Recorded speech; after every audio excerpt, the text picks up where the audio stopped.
I guess it's about time I say thank you for being brave back then, for knowing that when jobs went mobile, it was time to put down roots. Thank you for trusting that smaller was smarter, and that this was the right place at the right time. I know we never saw ourselves in the Midwest, but Marquette isn't that Midwest. It's this Midwest.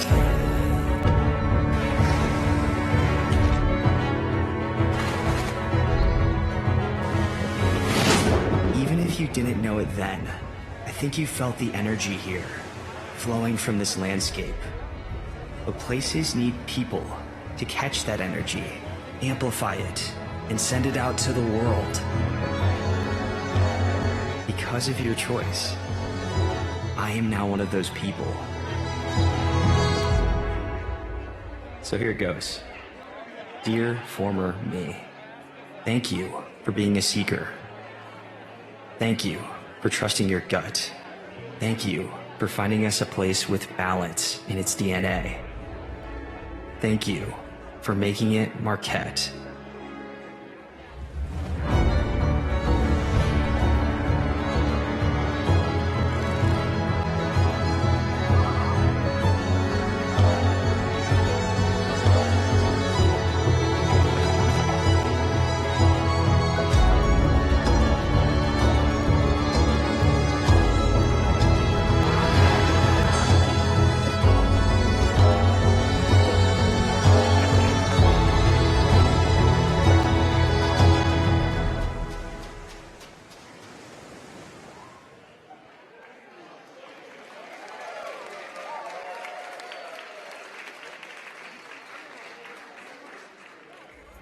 Welcome to the 2020 and 2021 Northern Michigan University Homecoming Awards program, where we honor the work and the successes in the classroom, on the competition field, and throughout the professional careers of our distinguished honorees.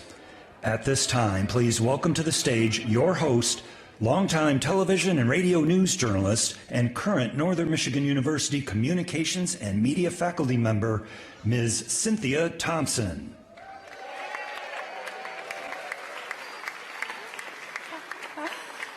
Thank you, and welcome. We are all here with the same goal tonight. We are here to celebrate, right? Yeah. I am absolutely honored to be here. I'm honored to be a part of the faculty. I'm honored as a Northern Wildcat graduate mom.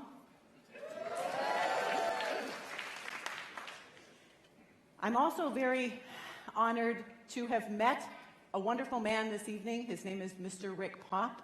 And we're going to be finding out that he is a fun, talented, dedicated Wildcat. So some things you may already know, but I want to tell you anyway, because it's a big deal. He is probably one of the most dedicated Wildcats ever. Ever. He's an alumnus who served on and chaired both the Alumni Association Board of Directors and the NMU Board of Trustees. He's a member of the NMU Sports Hall of Fame. As a former Wildcat quarterback, please join me in welcoming Mr. Rick Pop. All right, thank you. Man, this is awesome. Thank you. Thank you, Cynthia. I just met Cynthia with that introduction. I really like her now, so I appreciate that. Really good. Man, it's an honor just to be able to welcome everybody here today. And can you just feel the excitement? I mean, just seeing everybody walk in today. And look at all of this excitement. Yeah, he is right. excited to be here. Absolutely. Now, you've been on this stage before. You've been honored by your alma mater. What do you think is going through the minds of these award winners right now? Well, I know that when I had the honor of being accepted into the Hall of Fame, I was nervous. And so those of you who are going to get an award, and I was thinking, why am I so nervous? I don't know why I'm so nervous. And then at the event, I got very emotional. You know, and I was like, oh my goodness, my buddies are going to make fun of me for crying. And yeah, even you tough Sardarelli and you football guys, yeah, you'll get choked up, believe me. And then then I realized the award was awesome, but it was just reliving the time with my teammates, those who were there in the audience with me, some who are no longer with us, my family, my friends, my coaches, and just reliving the place that I still love and did love. And so, when Mandy Defoe made her speech, great basketball player, I got choked up listening to her. So, and then the answer was because it means a lot. Northern means a lot. What we did, the sweat and become teammates and all that, it just means a lot. And so to be recognized, it means a lot. So I love it. And I just hope that all the honorees can enjoy tonight as much as I did that night. All right, very good. Thank you.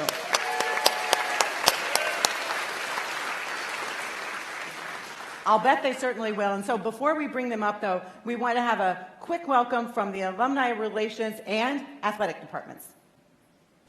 Good evening. I'm Forrest Carr, NMU Director of Athletics. And I'm Robin Still, Executive Director of Alumni Relations. It is our pleasure to welcome you to tonight's ceremony.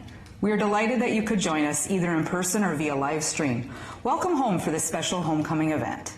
This evening, we will honor some of our university's highest achievers, from in the classroom, on the field of competition, and for outstanding professional and community service as we hand out the 2020 and 2021 Alumni Association Awards and induct the 2020 and 21 classes into the NMU Sports Hall of Fame.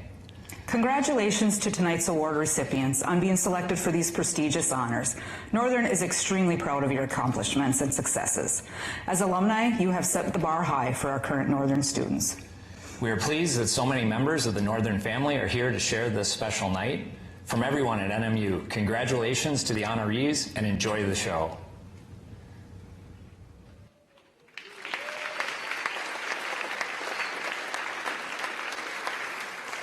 Ladies and gentlemen, the hosts of this evening's celebration, NMU Board of Trustees Chair Tammy Savoy, Interim President Terry Schuling, Athletic Director Forrest Carr, and newly elected President of the Alumni Association, Brendan Franklin.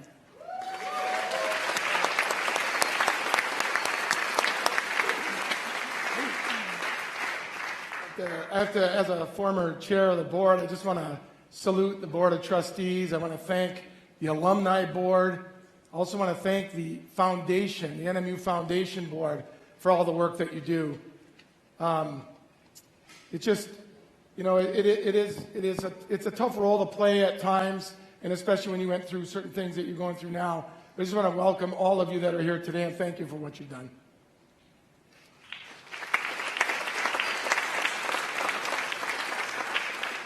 And as you know, there's a lot of work that has to happen before we get to have this kind of a wonderful evening. So we would not be here tonight without the work of the Alumni Association Awards Committee and the Sports Hall of Fame Selection Committee.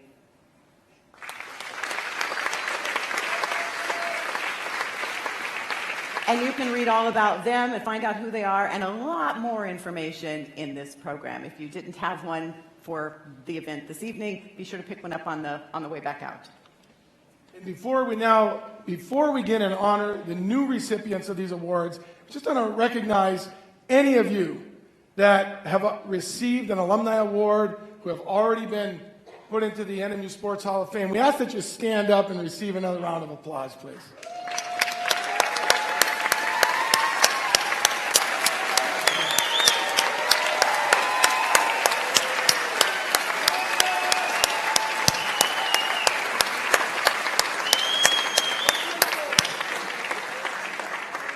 I'm very impressed by the whistling since you're wearing a mask.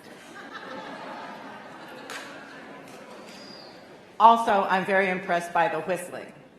So, we are very excited to make sure that you know and that we thank Make It Marquette as our title homecoming sponsor this year. When you can work anywhere, why not Make It Marquette, right? So please welcome Make It Marquette's Joel Thiel, an NMU alumnus, a former Wildcat football player, entrepreneur, and CEO of the Innovate Marquette Smart Zone. Marquette isn't just the Midwest, it's this one. To learn more about Make It Marquette, go to makeitmqt.com.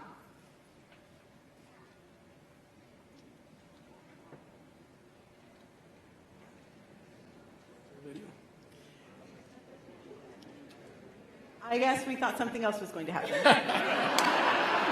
That's good. That's good. Thank you, Joel. Thank you, Macon Marquette. We also welcome warmly all the people who are joining in by live stream. So we'll be giving them a little love a little later, but we say hello to everybody joining in, all alumni, any friends that we have joining us live stream. So now let's get started with the really fun stuff. Meeting great people, celebrating Northern Michigan. We ask that you use the program booklet to meet the honorees, learn a lot more about them, their many accomplishments. So up first, the Alumni Service Award. The Alumni Service Award recognizes NMU alumni whose volunteer service, civic endeavors, or contributions to their community have been outstanding for a minimum of 10 years, or whose volunteerism, contributions, and/or recruitment efforts on behalf of Northern Michigan University are above the norm. Please welcome to the stage our recipients. For 2020, Greg Toutant, and for 2021, Lina Blair.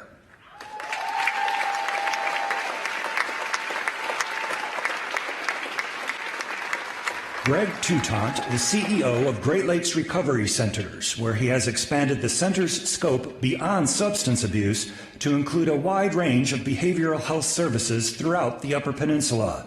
Greg is also an active member of several Marquette County nonprofit and service organizations.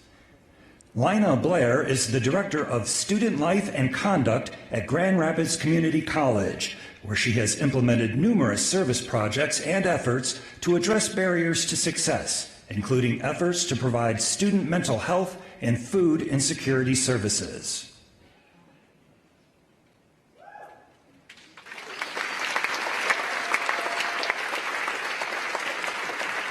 Thank you, sir. Congratulations. Thank you very much. And we're going to be the first ones to do the process here. Nice little picture. So, Greg, thank you for all you do. We understand that you're also on more boards in this area than anyone can really count. So thank you for all that you do, and the podium is yours. Well, thank you, Rick. And thank you, everyone. You know, there's nothing like going first and setting the bar for the evening, so there's no pressure. I think Lina and I were talking earlier that, as behavioral health folks, we're usually the ones kind of recognizing others. So it's a little different when we're on this side of the equation. So really, this is a very humbling award, very humbling honor. You know, there's a room full of people here tonight that are equally as deserving for your commitment to the community and the contributions that you make to others. And I just have a couple of comments. You know, we're trying to keep it to, I think, at least 3 minutes, so I'll try and condense things. You know, I've been blessed to have a career in the behavioral health field, and that I'm privileged each and every day to be able to go to work and know that what you do makes an impact in the lives of others. And it's really making a difference in strengthening the community. Really, as a servant leader, anything that I've ever been involved with, it's been as a team member. And I think this acknowledgement is really a reflection on all those that I've been fortunate to work with over the years, co-workers, colleagues, members of the community. And it's really about them more so than it is about me or about us. This servant leader approach, that I've carried with me throughout my career, was a key value that was shared with me by my father-in-law, my wife, the community around me, and coworkers. And as many of you know, our UP communities have deep traditions of taking care of one another. And with that tradition, I think NMU has also exemplified this key value and trait in terms of how NMU wraps supports around others in the student body. My undergraduate time at NMU provided me with a foundation of getting involved in services to others. And I'm forever grateful for my time spent at NMU and for what it exposed me to as a student, but all throughout the years, and still being active in a variety of different items with NMU to this day. If there's one theme, I think, for those that are being recognized here this evening, is that everyone's made a commitment to helping others in their lives. And there's also been a commitment to team.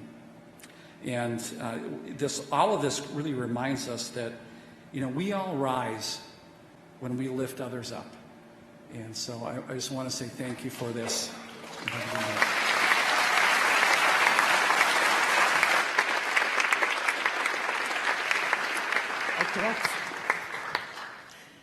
So, Lina, I understand that you worked at Northern in student services for about 10 years. Yes. How about that? Yeah. That is not easy work, is it? Not every day.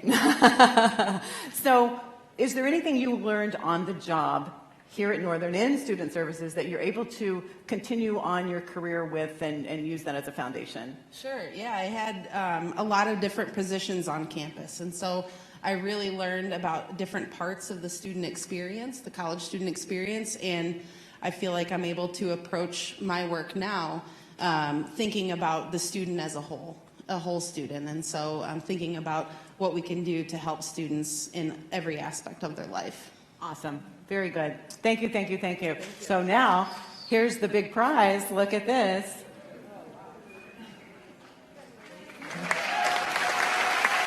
All right, and they'll get our photo. Thank you.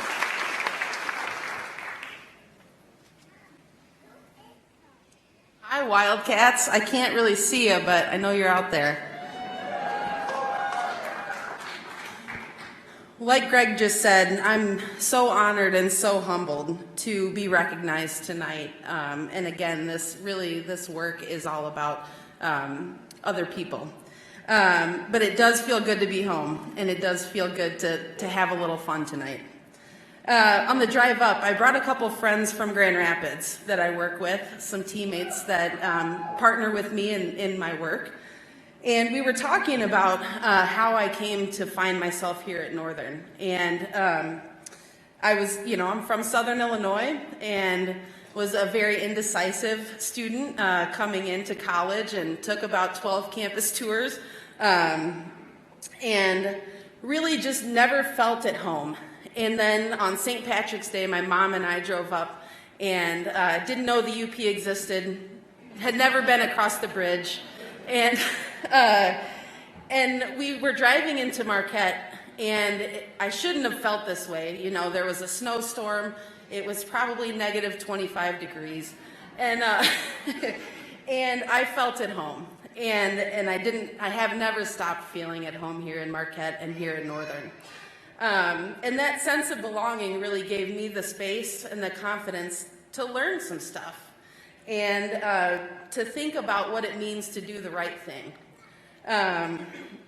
It helped me, my time here at Northern, and especially as a student, across different, the Student Leader Fellowship Program and being an RA and working on orientation staff, helped me to think about what was important in the lives of students.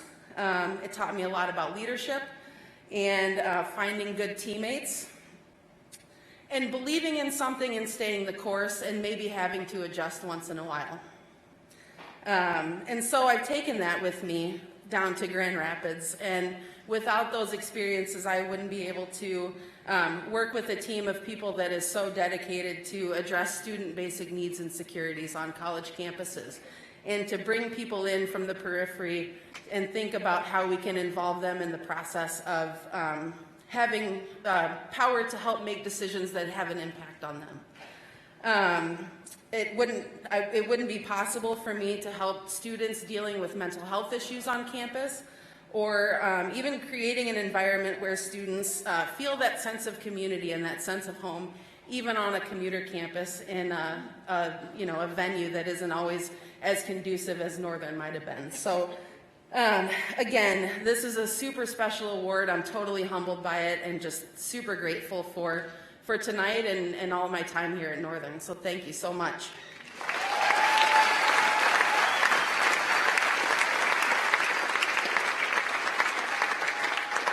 The Outstanding Young Alumni Award recognizes an NMU graduate under 36 years of age who has engaged in professional, civic, business, political, or other activities that have set them apart from their peers and has shown service and or honor to NMU through these endeavors. Please welcome to the stage our recipients. For 2020, Amanda Rosenberg, and for 2021, T.J. Weber.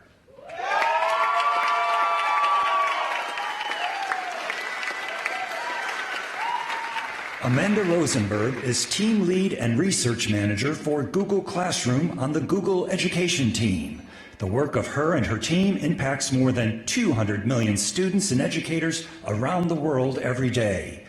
She also served as a consulting researcher for the Emmy Award-winning PBS television shows Super Why and Daniel Tiger's Neighborhood. T.J. Weber, who was recently named the Richard and Julie Hood Endowed Professor of Marketing in the College of Business at Cal Poly University, is currently among the youngest chaired professors in the United States.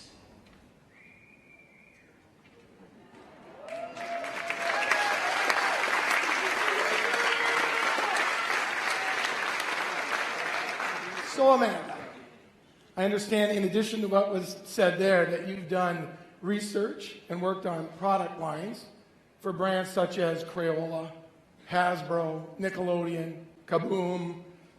There's a couple other on the list that I can't remember. So is it possible to share what might have been the favorite or one of the best projects of all those familiar brands? Yeah, I think this year was pretty much spectacular in terms of the work that we were able to do on Google Classroom, getting out to 200 million users and really helping students connect during a time that made it very difficult to be in the classroom. So it was an honor to be a part of that. Well, thank you. We're proud of you and the podium yours. Oh, no. It's not yours yet. Thank you. The picture. All right. Congratulations. Wow, you really can't see anyone up here. I forgot my speech, so I'm going to try my best. First, thank you so much for this recognition. It's just, I'm speechless. When I graduated from high school, I was a strong C- student. And I applied to a lot of colleges, and one took me. Here I am.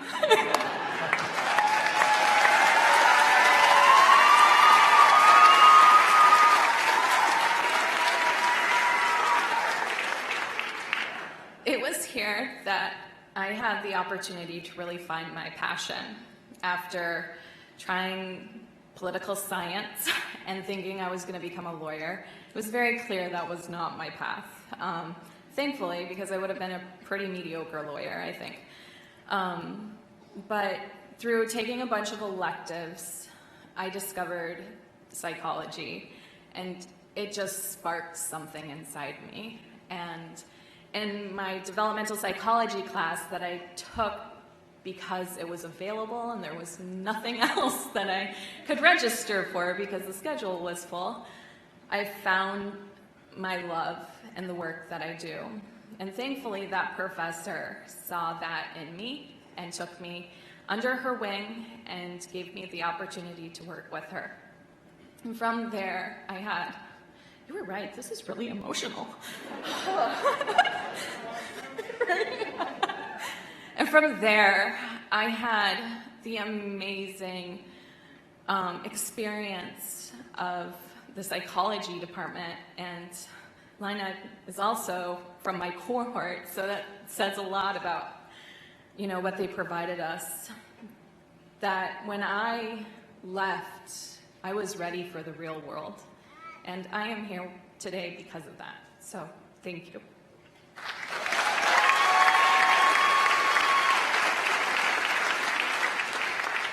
I have a few other people I need to thank quickly. My mom for giving me the space to be who I am.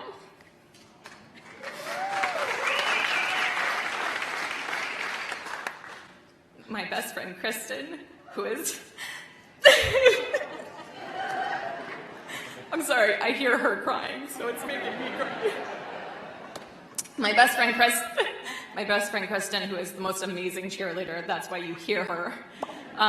My family, Zach and Wen, who have given me this support to be successful in the world of technology, which is really hard for women. And my son, Michael, who inspires me every day. Thank you.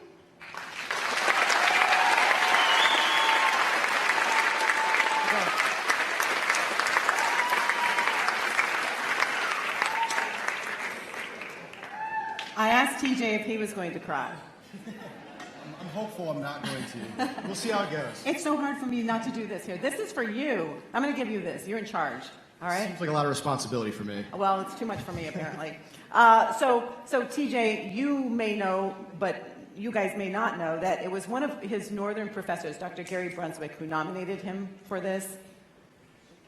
I'll bet that means something.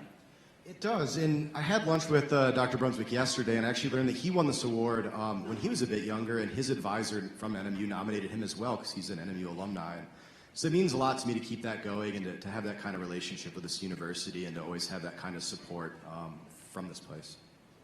We are very proud of this outstanding young alumni, are we not? Yeah, absolutely. So your award is coming right here, and we'll snap a quick photo.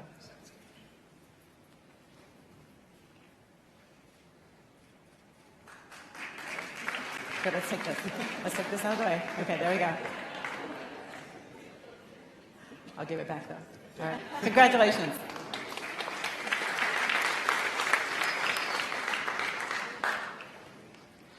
Good evening. It's an incredible honor to be back in Marquette with all of you. First, I'd like to thank the NMU Alumni Association and everyone involved with this event for selecting me and organizing all this. It's really difficult to say how much it means to me. I'd like to thank particularly Robin Still for doing a lot of organizing here. And yesterday I did a lot of guest lecturing in the undergraduate business classes, which was really a fantastic experience, and I'd like to thank Dean Carol Johnson for that, as well as helping me print off the speech because I couldn't find a printer. It's weird, the little things you forget when you're traveling. Second, I'd like to thank my incredible friends and family I have here with me tonight. I'm incredibly lucky to have all the unconditional support I have over the years and wouldn't be here without it. My father, Tom Weber, my brother, Troy Weber, my fiance, Emily Hickman, my cousin, Jacob Pleva, my Aunt Trina and Uncle Dale, and one of my first friends at NMU, Jason Morgan, as well as Jess Bettina, who's here, and friends from childhood, Micah Parshall, who's here. Third, I already kind of said this a little bit, but I'd like to thank Gary Brunswick, my longtime advisor, who has written me more letters of recommendation and encouraging emails than I can count.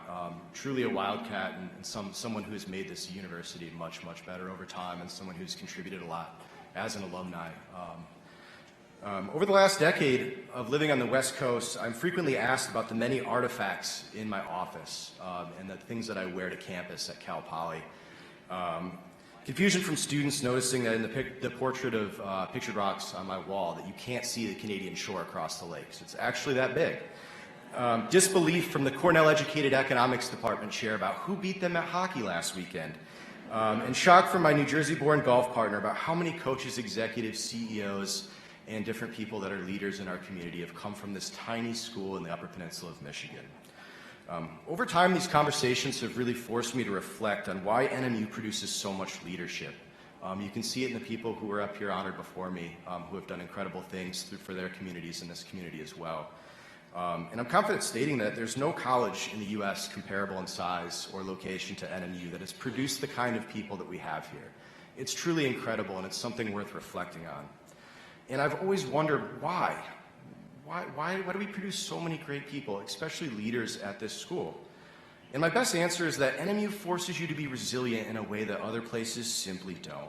As a right-to-learn school, many of us, myself included, came here with poor high school grades. I was probably about a C- student as well. We come here with no money and as a first-generation college student like myself. You could send a flotilla of metal detectors around this campus and never find a single silver spoon.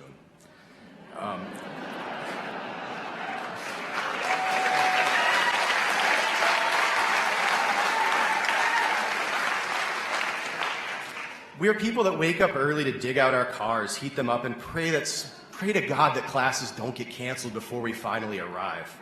And sometimes we dig out other cars on the way there. And we're just people who don't know how to quit. You can see this not only in the famous people on our alumni Wikipedia page, but everyone that you meet across the Upper Peninsula of Michigan.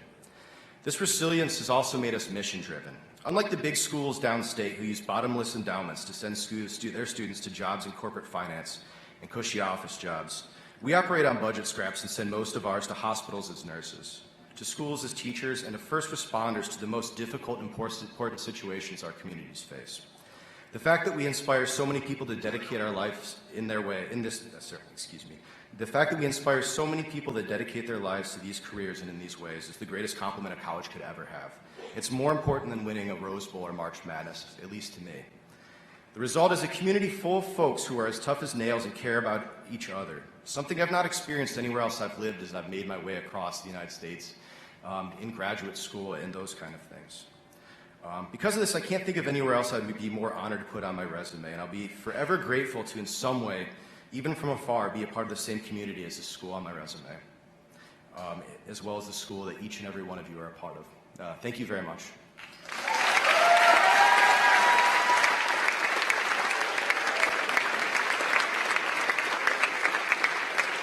The Alumni Achievement Award recognizes NMU alumni who have established a notable record of achievement in their discipline or profession.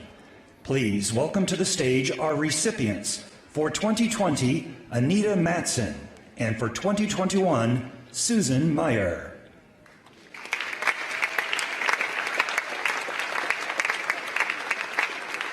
Anita Matson is an associate professor of chemistry and biochemistry at Worcester Polytechnic Institute, where she oversees the Matson Group, a laboratory conducting research to develop new molecular methods for synthesizing treatments for drug-resistant cancers. In 2017, she received a $1.7 million award from the National Institutes of Health to support this work. Susan Meyer is a current literacy coach who taught kindergarten for more than 30 years. She has earned a wide-reaching reputation for her work in educating and advocating for young children, including as the founder of the Books for Babies project that has given books to more than 14,000 newborns. Many of her students' service projects have had not only a local reach, but a global one as well.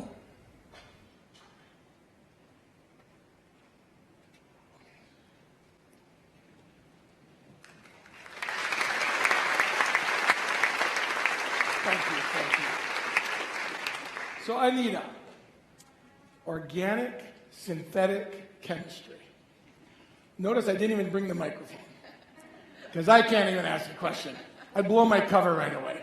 Now, I do believe members of that 81 football team were experimenting with organic synthetic chemistry back in those years, but we won't go there, and you don't have to talk about that.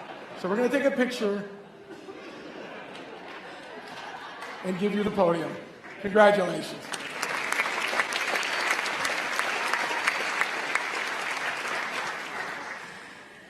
I'm so honored to be here to celebrate this award. It means so much to me. And the reason it means so much to me is because Northern is the place that allowed me to discover that I love chemistry, which was entirely unexpected. It's not the reason I came here. I actually came here to initiate my career as a medical doctor. And during the course of my time at Northern, I took general chemistry with Professor Thomas Getman, and he taught it so well that I felt so confident that I could do chemistry, that I went on and I took that fundamental knowledge and I took organic chemistry with Professor Donald Marquardt. And I was scared to take that class because I had heard all of these horror stories about organic chemistry. But for me, it turned out to be the most amazing experience because it was the subject matter that I sort of had a passion for. And after I took that class, I began research with Professor Frankie Ann McCormick. And it was under her supervision that I was exposed to the thrill of scientific discovery, and it really became just an addiction for me. And it was all of these professors, as well as so many more people that I don't have time to acknowledge, that allowed me the skill set to go on to additional training and then eventually initiate my own independent career as a scientist where I'm able to use organic chemistry to study cancer. And so I love doing the research, but another component to my career is training students. And as I do that, and I grow as a professor, right, I train high school students, I train undergraduate students, I train graduate students and postdocs and visiting scholars. I'm always trying to channel my inner Frankie and my experience at NMU, so I can give these students the opportunity to experience the thrill of discoveries in a scientific sense, but also have the opportunity to learn about themselves and what really drives them and what they will like to do for a career. I'd also like to thank just a couple of people in my family. So James Stambuli is my husband, and he's also a chemist and just so supportive in my career. And we also have two kids, Kate and Wyatt, and they're hopefully watching by live stream. Hi, guys. Let's see, last but not least, my parents. So I'm lucky enough to have them in the audience with me here tonight. So they are also two NMU graduates. So my dad got a degree in biology, and my mom got a degree in elementary school education. And they were just such spectacular examples of these wonderful world citizens that come out of NMU that I never even considered really another school. And I'm just so grateful that I followed in their footsteps and thanking, my former self for making such a great choice. So thank you, 1,000 thank yous for this wonderful award.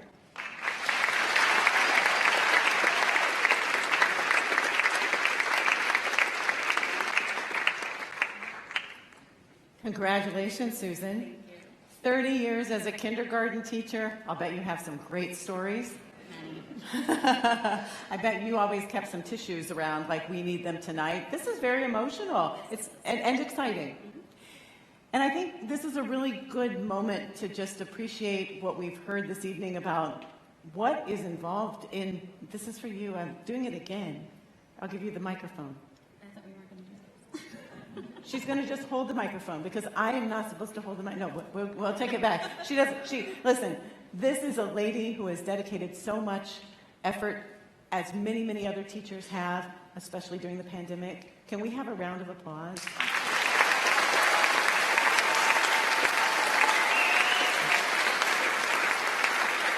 And now we can have an award. Let's step over this way.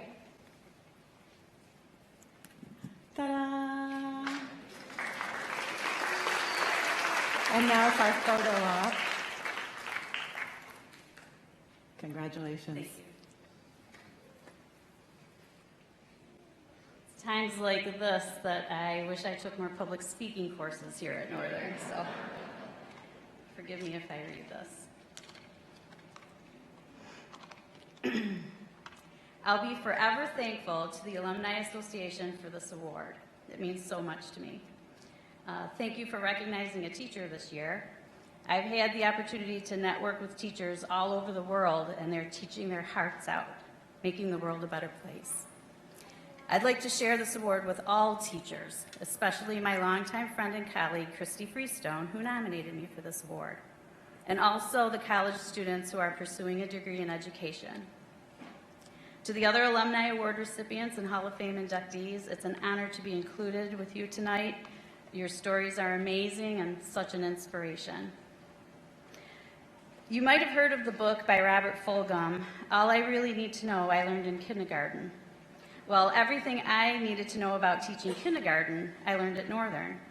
My education, experiences, and especially the people gave me the confidence to create a unique learning environment in my classroom.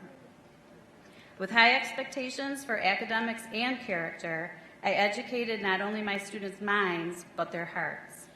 Being involved in many community service projects, my students knew, even at a young age, they can make a difference, spread kindness, and change lives. Many of my former students tell me, I never forgot this one thing you said to me. And I'd like to mention some people and the one thing they said to me that I never forgot. I would have never found my way to Northern if my brother and sister-in-law, Ray and Sue Lavity, hadn't come here. Ray and Sue were seniors my freshman year, and Ray reminded me people are always willing to help and never be afraid to ask. My freshman year, my mom and dad sent me a letter that said, "We can work hard, be rewarded, and have some fun along the way too." And I made sure I had a lot of fun. And then I got my first report card. And then I got a phone call from my dad telling me it was obvious I was having fun and I better start studying. So I eventually figured out how to balance those two. One of my most difficult classes was taught by David Goldsmith, and he told me, "You're capable of more than you realize. That is why I challenge you." And he was a tough professor and one of my favorites. I did my student teaching at Ely Elementary School and made the long winter commute with Judy Sorosic, and she ignited my passion for early literacy and taught me that teachers learn the most from each other. Coach Lowell Meyer taught my gymnastics class, and if any of you had him for class, you probably heard this one. "My grandmother can do it better than that."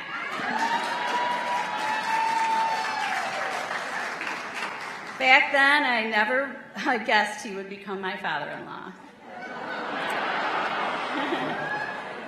The ultimate experience while I was at Northern was meeting my husband, Randy. We have so many great memories of our time together in Marquette.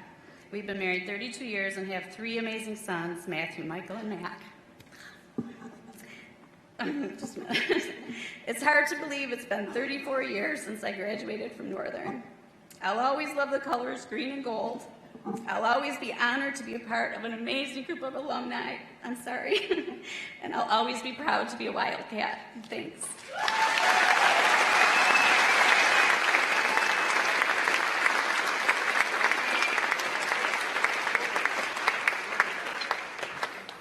30 years of kindergarten, but 30 years with Randy. Oh my gosh. And Coach Meyer on the heels of it. Oh my goodness. Fantastic. She's a saint. Well, those are some of the alumni of Northern Michigan that are changing the world. So let's give one more round of applause for our first 6 honorees.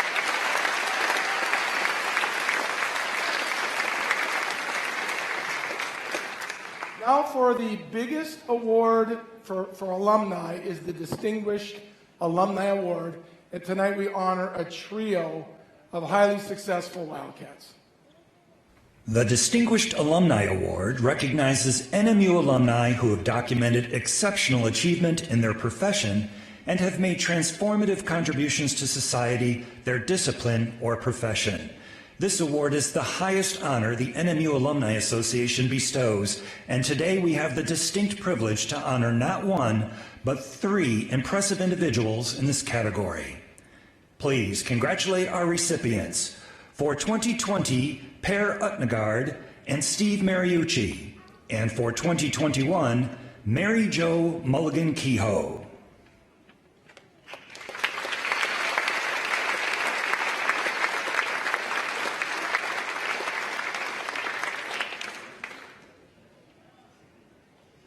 Per Utnegard was a member of the Wildcat Nordic ski team and a business major at NMU. He used his degree to go on to have a very successful 33-year international business career, including much of it as a top executive. Now retired, he continues to serve on 4 boards, including 2 listed companies with a presence in the United Kingdom and Saudi Arabia, and 1 private equity-owned company based in Paris with 12 factories worldwide. He also serves on the Swiss University Foundation, which fosters the top sports in Switzerland. Steve Mariucci is an analyst with the NFL Network and a former NFL head coach, spending 6 years with the San Francisco 49ers and 3 with the Detroit Lions. He grew his NFL credentials first as an assistant coach, including as quarterback coach for a young Brett Favre with the Green Bay Packers. And he had a lot of coaching success at the collegiate level, both as a head coach and as an assistant, getting his start in coaching right here at Northern Michigan University. As a player, the Iron Mountain native led the 1975 football Wildcats to the NCAA Division II championship, and he is a member of the NMU Sports Hall of Fame. Steve has been a strong supporter of his hometown, NMU athletics, and the Beacon House in Marquette. In fact, the new Beacon House, being constructed on 7th Street, is named in his and his family's honor. Mary Jo Mulligan Kehoe retired from Dartmouth Medical School in 2014, following a long career focused on vascular biology research funded by the National Institutes of Health. As a professor and member of the Angiogenesis Research Center, her research focused on how the anti-angiogenic activity of a truncated recombinant plasminogen activator inhibitor 1 protein inhibits tumor growth. One of her most significant professional accomplishments is the discovery and development of single-chain antibodies, for which she holds one of 4 patents in her name.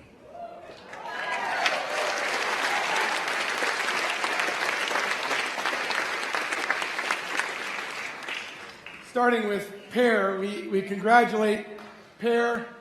He really wanted to be here tonight. He's watching us live from Europe, so it's kind of late. But what he did do is send us a video, so we're going to listen to Per's comments.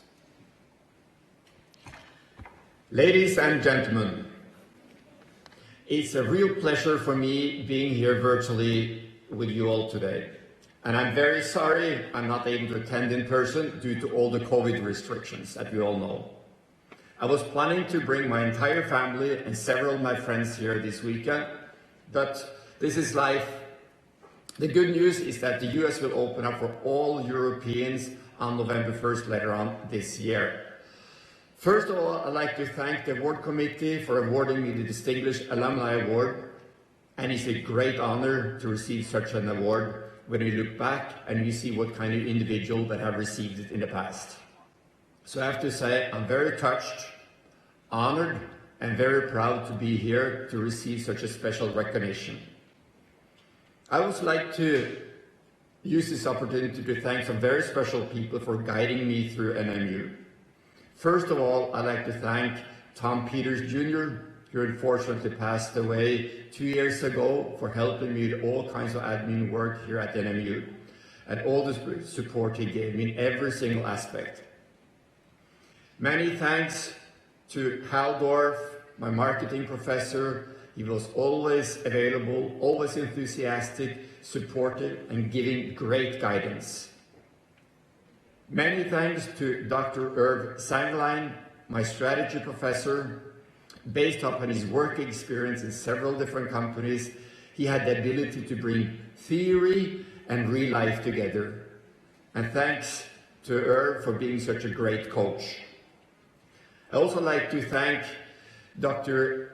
J.W. Camarius, who unfortunately passed away a few years back, for teaching us how to do professional presentations in a formal way. This was a great way to prepare us for real life, even though his specialty was marketing theory. I also wanted to thank Sten Fjeldheim for taking care of me when I first got off the boat to the US.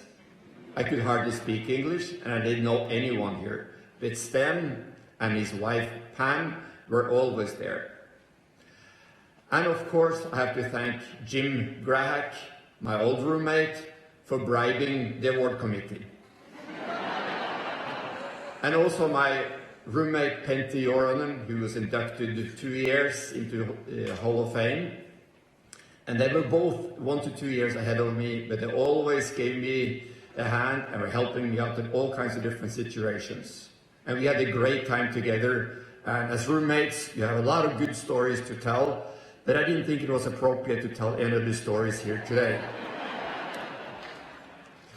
When I was awarded the ski scholarship back in 1979, I had no clue whatsoever where Marquette, Michigan was. But based upon several references, I decided the same day that I would go to NMU. And who met me at the airport? And that was Sten Fjeldheim. And later on, he showed me the beautiful nature and surroundings in Marquette. And of course, he took me to Tuesday Peanut Night at Andy's, which was a real cultural experience for me. And I think just after a very short period of time, I realized that NMU was a real jewel in the crown compared to other universities. We had fantastic training facilities, we had great nature, and a smaller university where we could work very closely together with our professors and friends at school.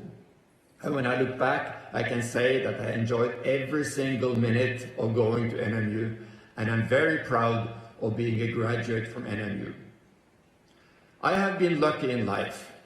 I have lived and worked in many different countries and always worked for international companies.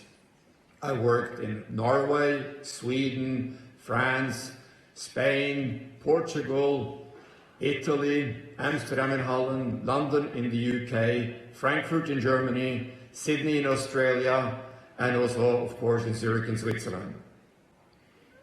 Now, when I look back and enjoy my life in beautiful Switzerland, I live also partially in Tuscany, Italy, and partially also in Norway. I'm so grateful for the time at NMU, and I feel really honored and privileged to have received the Distinguished Alumni Award. Many, many thanks to all of you.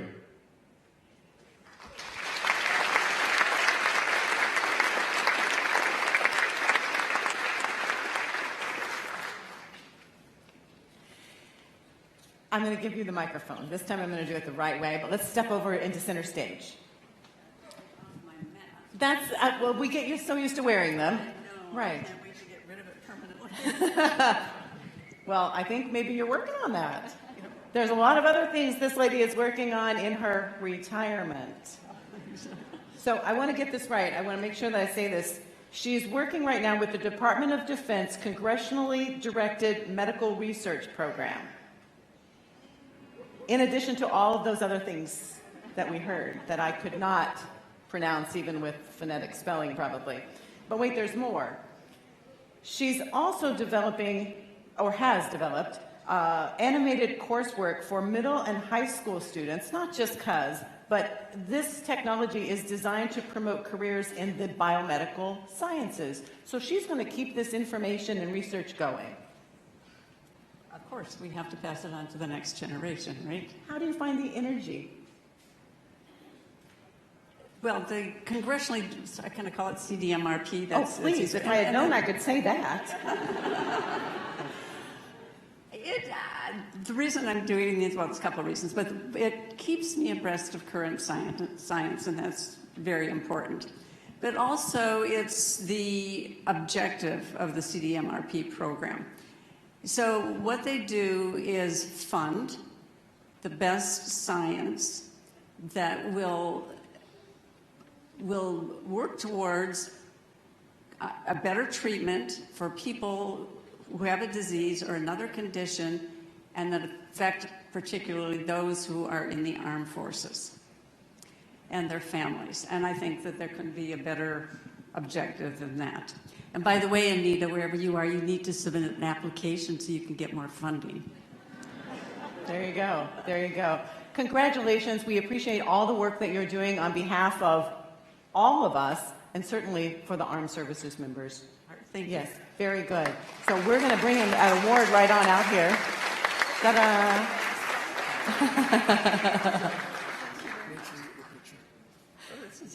It is heavy. You want to hold it with both hands? You got it? Okay. All right. Congratulations.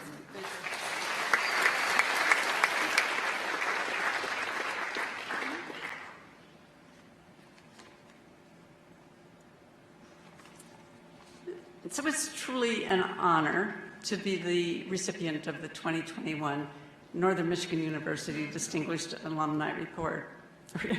Here I am talking about reports. How about a grant? Right? Award.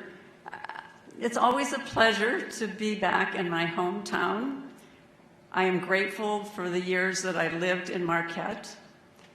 It is a gentler environment that instills kindness, thoughtfulness, and caring for others. And of course, on top of that, it's nestled on the shore of beautiful Lake Superior. My appreciation for Northern Michigan University has grown stronger over the years. Its smaller size provided many opportunities for more students. And I think that the comments I've prepared, the next few comments I've prepared, are really a summary of what I've heard all of the other awardees say tonight. So I think that these are are the really strongest points about Northern. So the professors and advisors were readily available to foster student success. And I'm going to talk about that organic chemistry class too.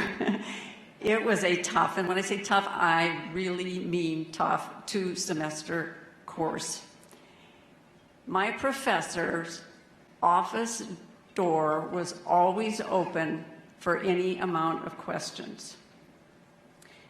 The unspoiled environment of Northern Michigan afforded students many unique learning opportunities. My ecology professor took us on field trips to bogs and to forests and to dunes, and we collected data and specimens. Fellow NMU students were not strangers. I met them in classes. I saw them again walking across campus and in the CAF. I don't know, do you still call it the CAF? And they became long-lasting friends. It was easier to become involved in student activities. And that enabled many students to develop and demonstrate their leadership skills. I often think about how far the biomedical sciences have advanced since the biochemistry I learned here in 1967. My education at Northern opened the door for me to develop my intellectual and creative potential. It instilled my passion in the biological sciences and was the driving force behind my desire to pursue my 2 graduate degrees and career in the biological sciences. Today, NMU is opening even greater learning opportunities for its students, and I'm confident that it will continue to go down that path. Again, I am honored and appreciative of being the recipient of this award. And of course, I can't go without saying my thank yous also, of course, for my mom and dad, always for everything. But I have a wonderful, supportive family. I have 3 wonderful children, Sean, Sloan, and Negan, and their spouses, and 6 great-grandchildren. And they have backed me up in every way. They've put up with my books and my papers all over the floor, and, Mom, what are you thinking? You must be doing your experiment in your head instead of listening to what I'm saying. But anyway, I really want to give them thanks because I know many of them are watching tonight. And of course, my grandchildren would like me to say hello to them specifically. Jack, Andrew, Ellie, Michael, Chloe, and Ryan. Anyway, they're wonderful. Again, thank you so much. This has just been a pleasure to be here, and I can't tell you how much I appreciate this.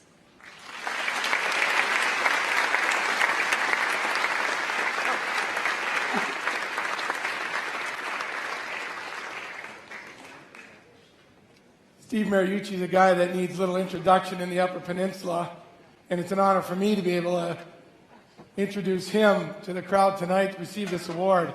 He's busy, he's with the NFL, he stays involved, as mentioned, in the Upper Peninsula, especially in Iron Mountain in Marquette. But for me, he's been a role model since I was a 11-year-old. His youngest brother, Bobby's one of my best buds, and he's been our role model, and he continues to be, for the man he is, the husband he is, the father he is, the coach he's been, the professional, the human being he is. So it's an honor for me to introduce Steve Mariucci, who also wanted to be here, but it is NFL football season. He's out in California and running around the country, but he did send us a video. Thank you, Rick, fellow Northsider of Iron Mountain. Hi, everybody. I'm Steve Mariucci, and I'm in the NFL Network studios here in Los Angeles, actually in Inglewood, California. And I just want to thank the Alumni Association and the Awards Committee for this Distinguished Alumni Award that you presented me for 2020. I'm very humbled, I'm honored, I'm surprised, I'm thrilled to be this recipient. I also want to congratulate Per and Mary Jo for their Distinguished Alumni Award. Congratulations, very well deserved. and all the other people that are being recognized tonight. Congratulations. You know, I went to Northern to become a teacher, and coaching is teaching. Teaching is communicating, and I've been on this career path. I'm very lucky to be on this career path with coaching and now with the NFL Network. You know, 15 years in college coaching, started all at Northern with Bill Rademacher and Buck Nystrom, who we lost this past week. May God rest his soul. He meant so much to so many people. I coached 15 years in the National Football League, and I learned so much from so many people, from other coaches, from the players, you name it. It was a thrill. And now that I'm here with the NFL Network for over 15 years, I've enjoyed my career in television. These are my new teammates, and I love them all very much. You know, this all began in Marquette, Michigan at Northern. And I've gained some friendships. The teammates that you talked about from our national championship team, 46 years ago, and we still are on a text thread. The phone never stops beeping. It's 25 of us that still talk to each other, and we're from all different parts of the country. I'm so proud to be a Wildcat, and I just hope that I've represented my university very well. I want to say thanks again, everybody. Please enjoy your evening, and I want to wish the Wildcats good luck in their homecoming game tomorrow against Wayne State. But like we say in television, back to you, Rick.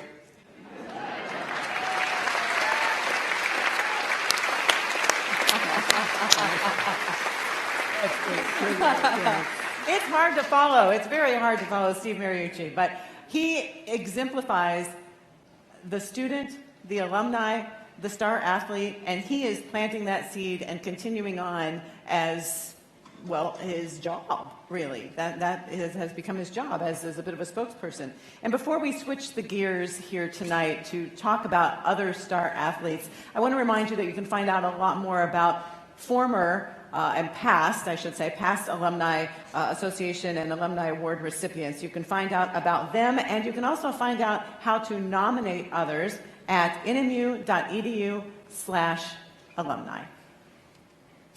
And also, as Steve mentioned, before we induct the Sports Hall of Fame classes of 2020 and 2021, we did want to take a moment and recognize.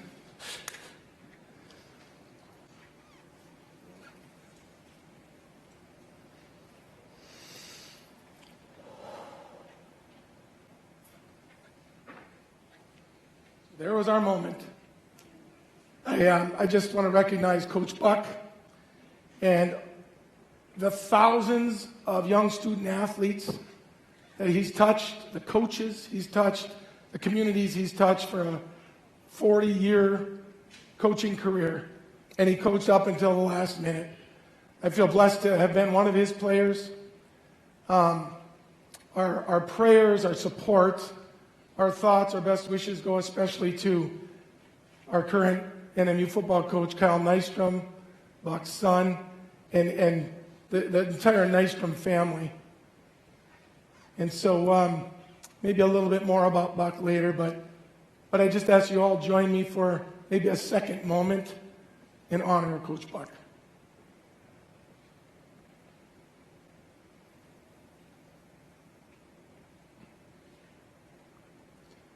So on with the show. The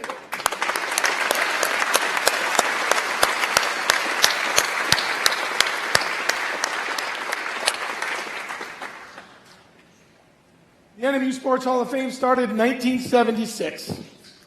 And after tonight, there will be a select, only 272 former Wildcat athletes that will have achieved the highest honor for a former Wildcat student athlete that they can be given.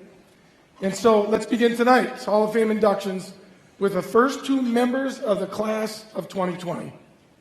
From the sport of hockey, please welcome to the stage Mark Beaufet and recognize Mike Santarelli, Sports Hall of Fame class of 2020.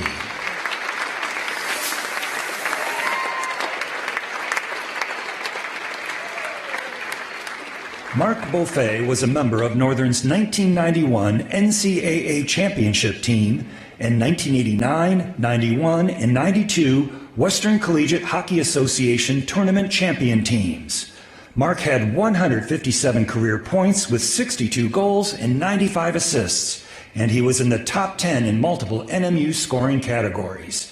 He was also selected as a member of the 1994 U.S. Olympic hockey team. Mike Santorelli was a 3-year letter winner for the Hockey Wildcats before moving on to play professionally for 9 years in the American and National Hockey Leagues. In 2005, he was the Central Collegiate Hockey Association's Rookie of the Year, and in 2007, he was a second-team All-American. All right, let's go.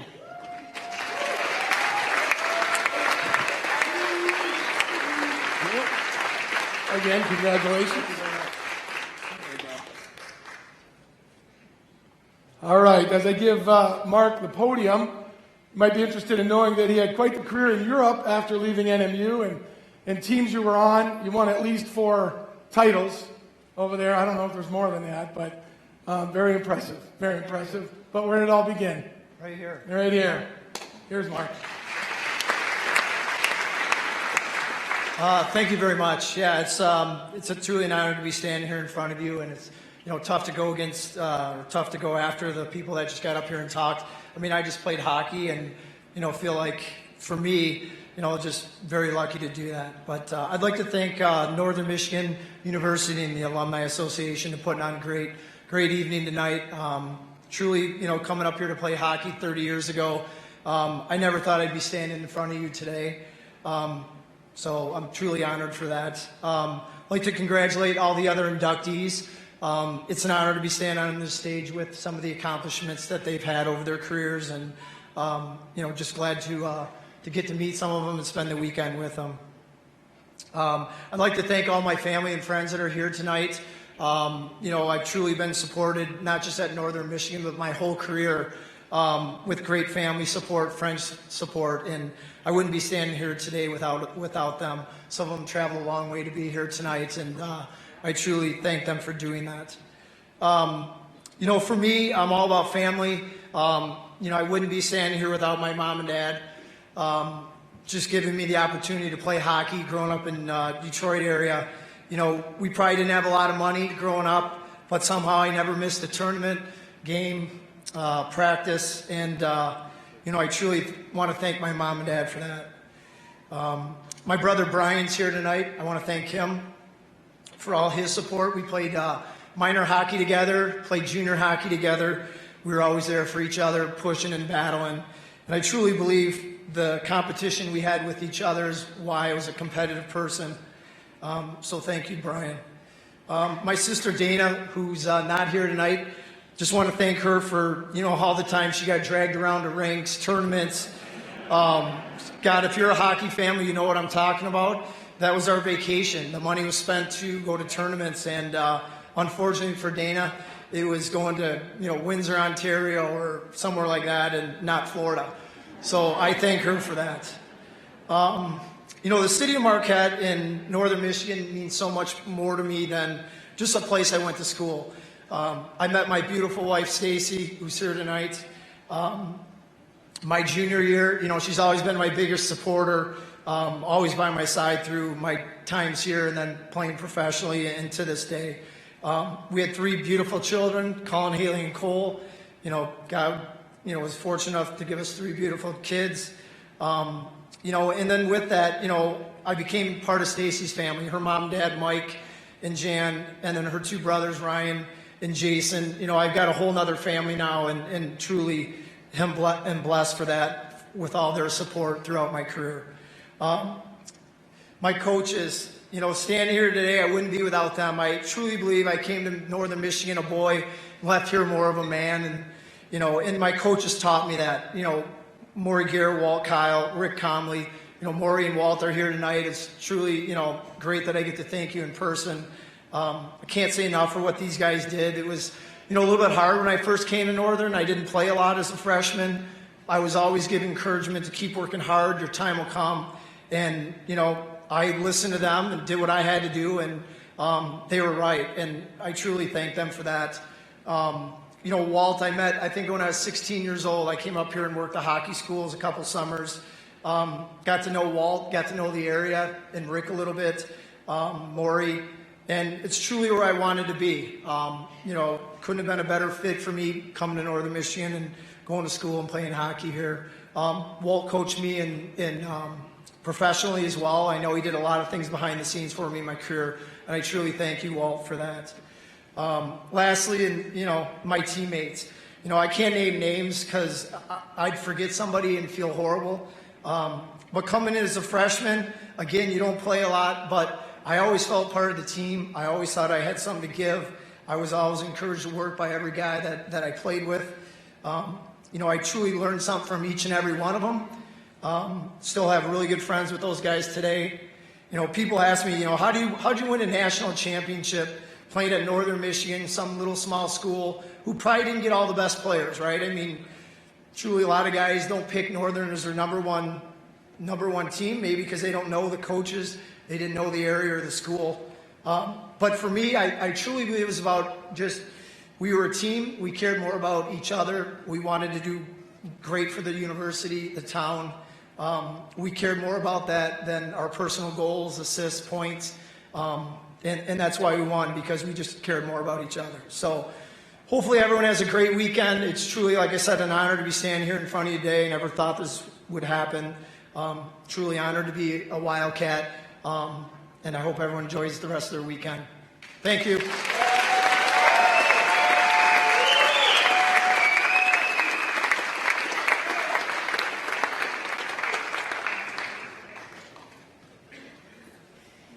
Mike Santorelli could not be with us tonight, but the NMU fans who are here tonight will probably remember him as one of the most dynamic forwards in Wildcat hockey history. Congratulations, Mike, on being inducted into the NMU Sports Hall of Fame.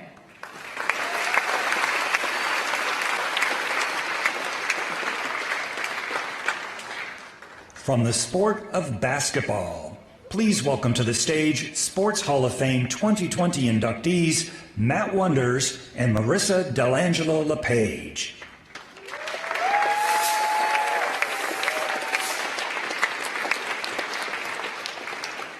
Matt Wonders started every game in all 4 years he played with the Wildcat basketball team, earning all GLIAC honors in 1994 and 95. He became a member of the 1,000-point club, having 1,538 career points. Matt won numerous team awards during his career, including Most Valuable Player as a senior. Marissa Delangelo LePage helped lead the Wildcats to the NCAA tournament all 4 seasons she played at Northern. She still ranks 5th in career scoring and single-season scoring. She also holds NMU records for career and season three-point shooting. In her senior season, she was the Great Lakes Intercollegiate Player of the Year and an all-region pick.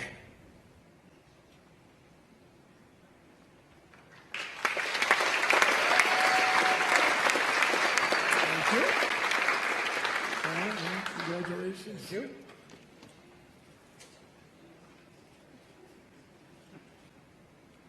All right, Matt. I'm not going to ask you a question, but I've got to just share a thought here. So, I read I got to find it here. We're going to get to it real quick.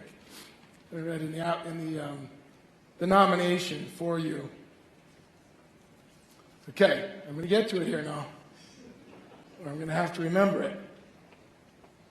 All right, here's the quote. All right. And I know Matt is from Iron Mountain, and I don't want to overdo the Iron Mountain thing, but in the recommendation it said, describe Matt as a not so tall and not so fast kid from the UP who accomplished a lot through hard work and desire. End of quote. So, from another not too tall, not too fast guy that somehow made it through a little bit of hard work. In addition, we were smart enough to marry Wildcat basketball stars who were junior college transfers and they gave us each of us two beautiful sons. I feel like I'm looking like my younger self here with a little more height. So, and a nicer beard and a little more hair on the head. So, okay. Hey, brother, congratulations. Thank you.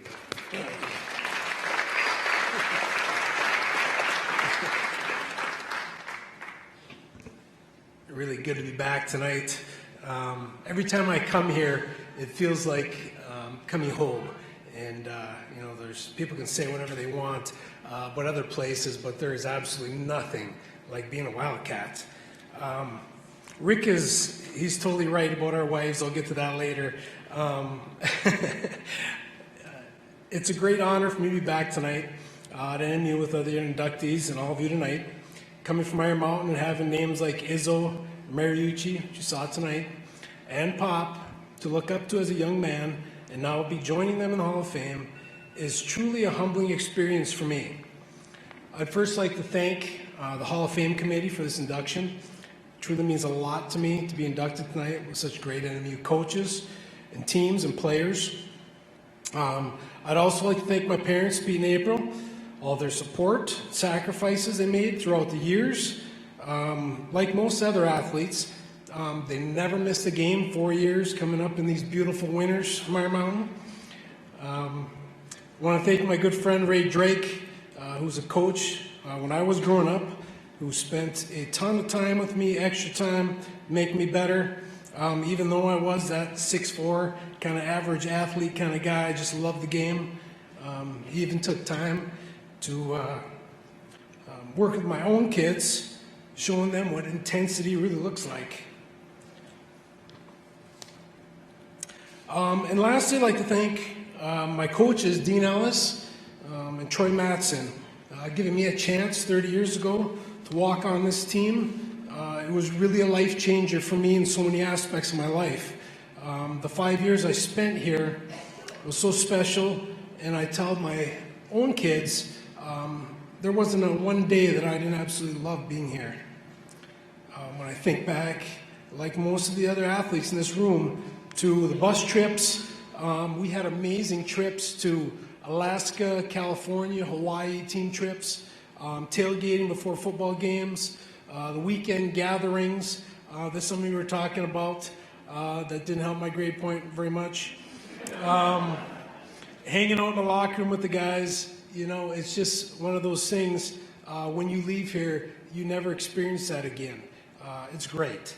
So the chance to play basketball gave me the opportunity to earn a degree, in which I had a 25-year career as an educator, just recently retired.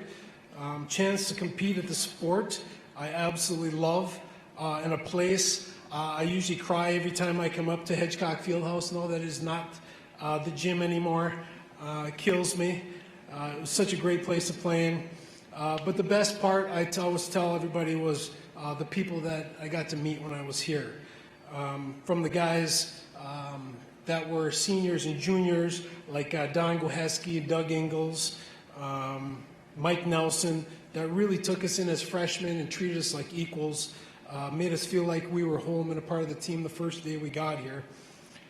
Two guys that I played with the next 2-3 years, some amazing players like Kurt Godlewski, Kyle David, Scott Spanstra, my good friend Brandon Sager, who hopefully will be joining me soon in the Hall, because I think he is probably one of the best guards who ever put on a jersey. I'll be looking forward to coming to this for him. And most importantly is meeting my beautiful wife, Julie. Like Rick said, we lucked out on that one. I hear all the time, especially when I'm with my boys, how they're so lucky to have their mom, because, I'm sorry.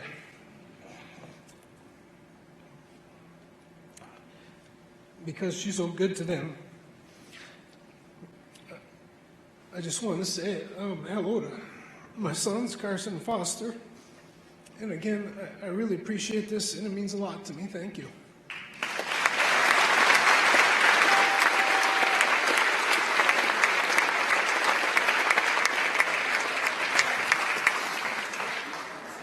It's a little like This Is Your Life, right? So to still rank as number 5 in, to have, wait, How does that go? To still have 5 unbroken records 20 years after you graduated. That's amazing.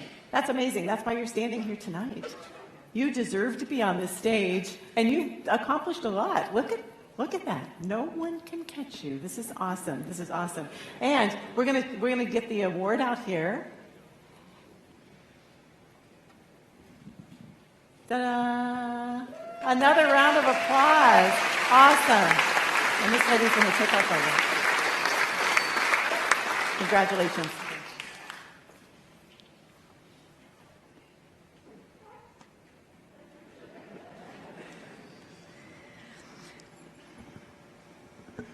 First of all, I just want to say it's an honor, privilege to be here tonight. Thank you to the Hall of Fame committee for nominating me and selecting me to be part of this induction ceremony. I was blessed to be able to play on some very successful teams throughout my 4 years here with some very, very talented players. NMU had a tradition of very successful women's basketball teams prior to when I came, and I was very blessed to be part of it. I actually came on as a walk-on and earned myself a scholarship within 3 months of full ride. In my first tournament as a freshman, I was an MVP, so I went from a walk-on to an MVP, and only because of hard work. I tell a lot of high school students, just because you don't get a scholarship doesn't mean that's the end all. If you're willing to work hard and put in a lot of effort, you can make it happen. I want to thank my family. I'm just from Nagani, which is only 15 minutes down the road. So when Bridget asked me how many tickets I needed for the ceremony and football game, I went, it's like 20 too many, because everybody's coming. So I'm blessed to have them and all of them here, and they've been part of my whole journey, which has been amazing. NMU is such an amazing place. I have 3 kids of my own, and I would really persuade them to come here because of my memories and accomplishments that I had here as well. The biggest accomplishment, I think, of all was meeting my husband, just as Matt Wonders had said. He was part of the men's program here, basketball program here, and we could share the same passion for the game of basketball. I spent all of my life for 10 years in a gym, working every day, and I haven't left because I'm still there, watching him coach, watching my kids play. So it's not only a part when I was here, but still to this day. Thank you again to the committee for selecting me. Thank you to the coaches and my awesome teammates that I played for all through the 4 years. And go Wildcats.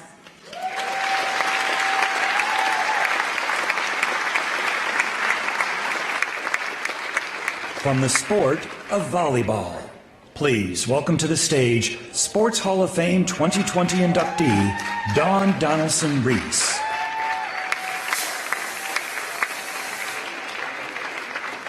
Dawn Donaldson-Reese was an All-American as a middle blocker in 1992, as well as being named a GLIAC First Team and Great Lakes Regional Pick. Today, she still ranks in the top 10 at Northern for career blocks. She played a pivotal role as a junior and senior on the 1991 and 1992 Wildcat squads that won both the regular season and GLIAC tournament titles and advanced to the NCAA quarterfinals and Elite Eight, respectively. All right, Don. We have to do this. First, we have to get the picture. All right, now I got a question for you before you make your speech. Yes. So, you led this team in 91 and 92 to NCAA tournaments, and the record at that time was 61 and 13. I just want to know, as I get my mic, so I want to know your feelings about that. Is that a big deal? You tell me, how do you feel about 61 and 13? NCAA tournament. It was a very big deal because when I came in as a freshman, we didn't win very many games. And then the second year, I injured my knee, and we didn't win very many games then. So to see the transformation from freshman to a senior was just awesome. It was an awesome experience, and it was a lot of hard work. So, love it, love it. Thank you very much.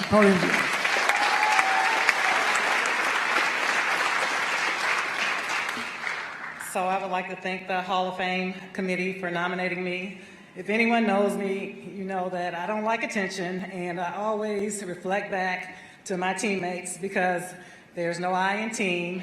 And from the trainers to the coaches to the players, you can't be successful without everyone contributing their part in making a high-performing team.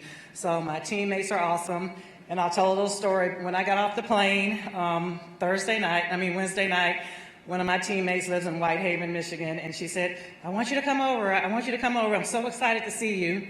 And they had all got together because they couldn't make it and got me a gift. And they got me a Pandora bracelet that had a star on it. And I said, what does this stand for? They said, because you're our star.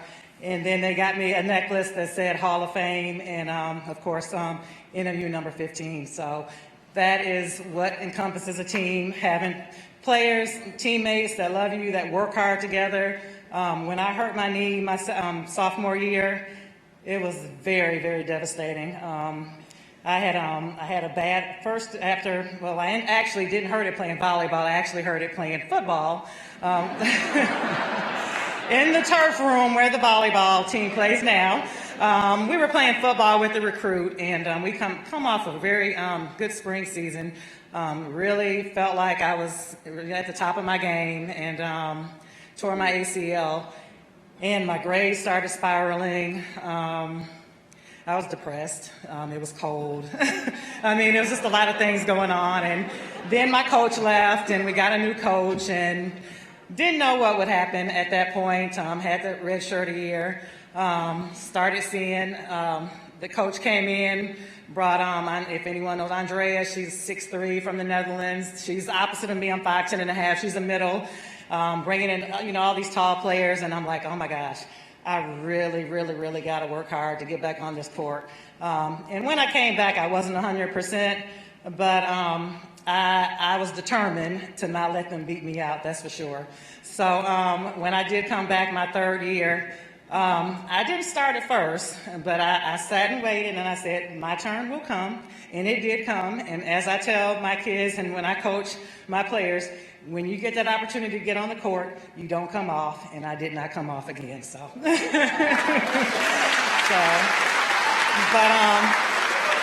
like I said, I am so thankful for this, like I said, for this award.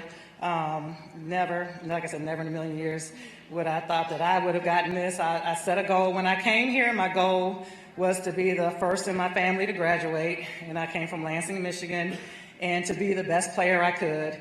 And I accomplished all of that. We had 5 All-Americans on that team, 92 team, which has never happened in NCAA before. So we had 5 of us.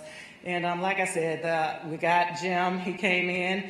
We bought into his philosophy. We worked hard, and it paid off. So, and also I want to thank the professors. I did struggle my first year, like I said, once after I injured my knee. And the director of social work, he said, hey, you need to get it together. You have a lot of potential. I need you to turn this around.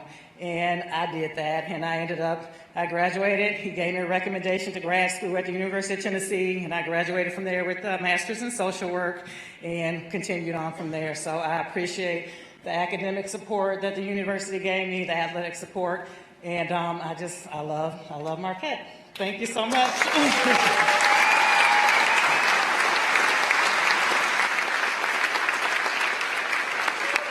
Our final inductee of the NMU Sports Hall of Fame class of 2020 is the 1981-82 Women's Swim and Dive Team.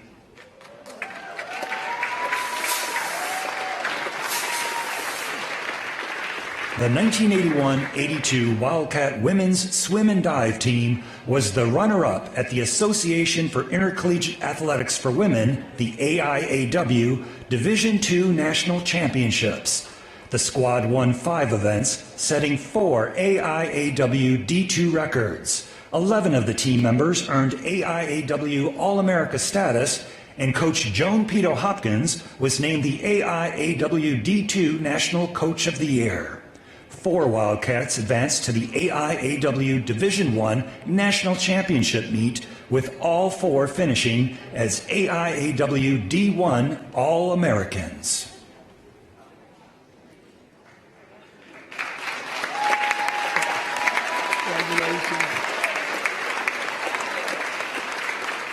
Congratulations.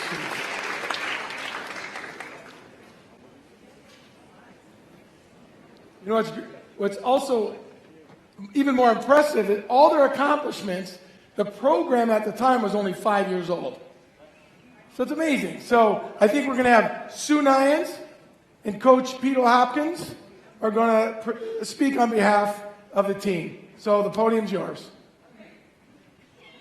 Let's have some fun. First of all, a huge thank you to Bridget. She pulled this amazing event together for everybody. We all got lots of emails from her. It was awesome. Thank you, Bridget. Thank you to the Hall of Fame members for voting to induct our whole team into the Hall of Fame. And congratulations to all the other inductees.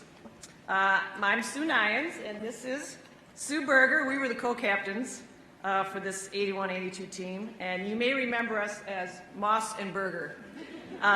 Both Sue and, yeah, everyone knew us as Moss and Berger. Anyway, she kicked my butt in the pool every day, and I kicked her butt out of bed every morning to make it to 6 a.m. practice. You're welcome. You're welcome, by the way. I'm honored to be representing this team tonight. Pretty fabulous group, don't you think?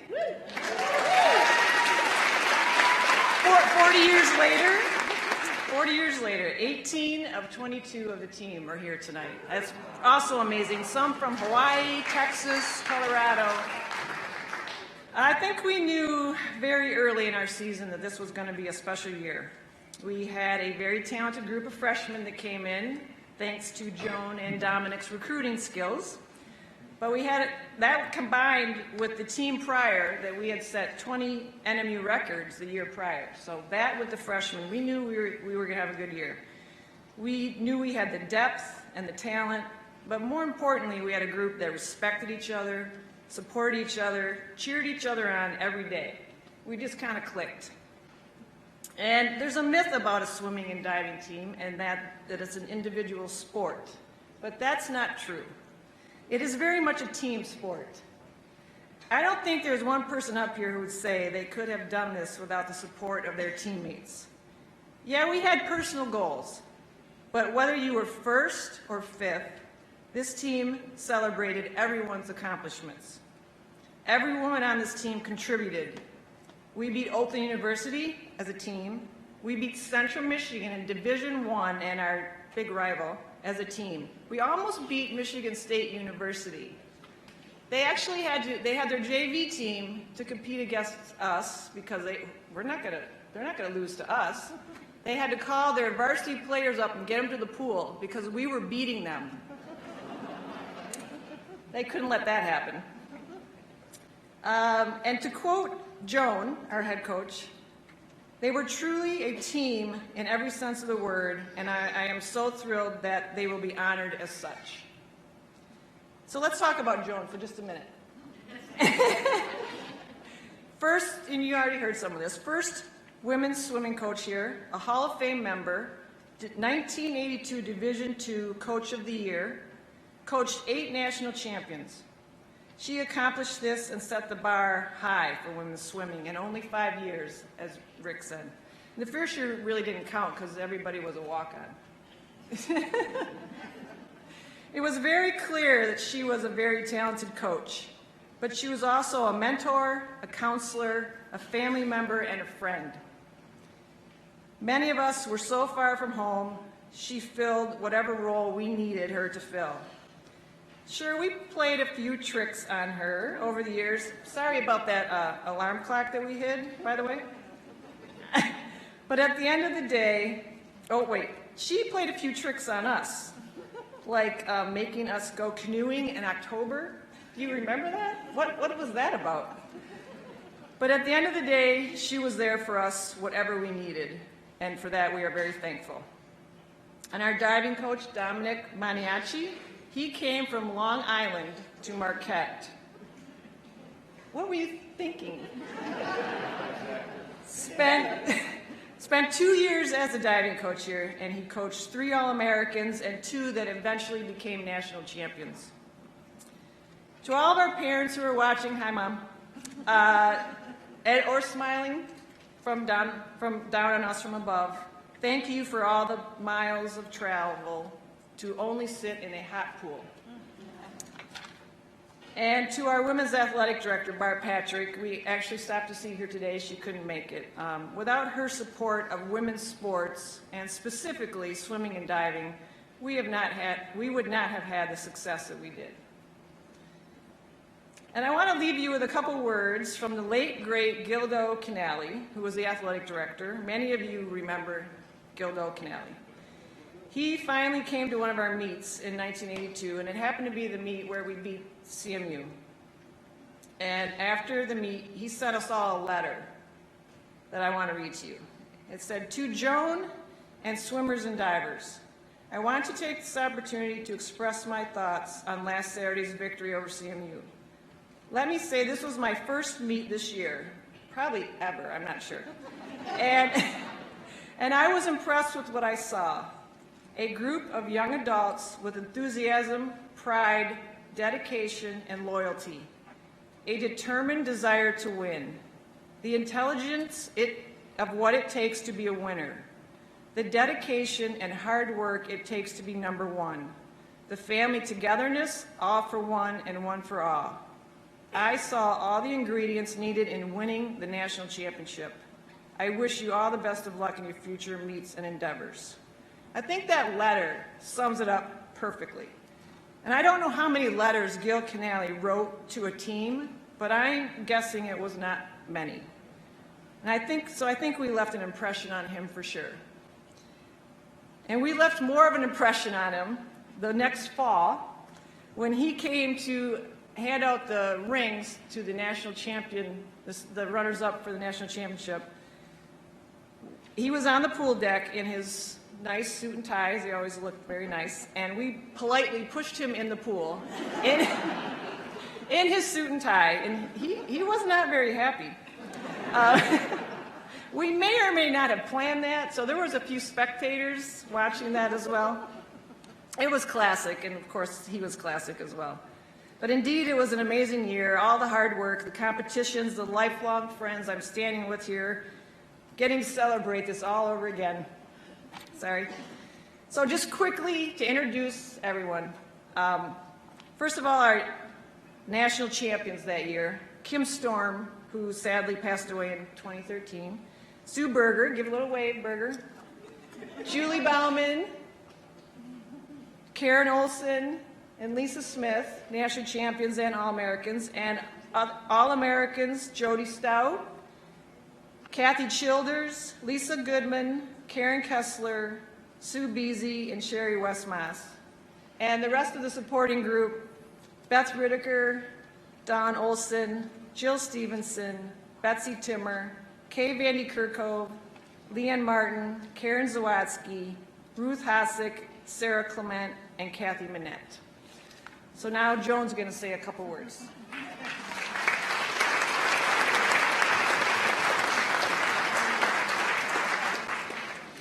Good evening.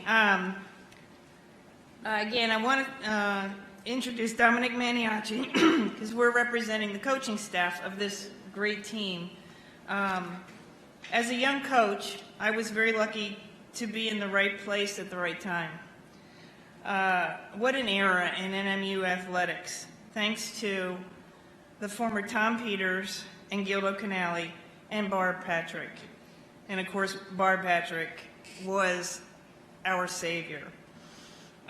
They were, the three of them, I have to tell you something Barb said today. Barb said that when Gildo got pushed in the pool, he came up soaking wet, took his wallet out of his pocket and said some expletive words. She said he was not happy. But anyway, we were happy. She said she watched from upstairs too in the pool. Those people supported us in every way, and we are so grateful because we could then be the best we could be. From a coaching perspective, here is why this team was second place in the nation, at least I think so. On January of 1982, Swimming World magazine published an article that did not mention NMU in the top 10 in the nation in our Division II Nationals. They picked Air Force, Clarion, Texas Christian, Villanova, Idaho, South Florida, Tulane, and Furman. So I made a copy of that article, wrote on the top of it, Northern Who, in big magic marker, posted on the bulletin board. And that's why I think we did so well there. That was an incentive, and it's what we needed, and it worked. I was lucky to have a great diving coach in Dom. I was lucky to have two wonderful, crazy captains, Moss and Berger. And I was lucky to have 22 young women who were great swimmers, great divers, great people, and who said yes to coming to Northern Michigan University. I thank the Hall of Fame committee as well, and I want to congratulate this team, the newest team inducted into the NMU Sports Hall of Fame.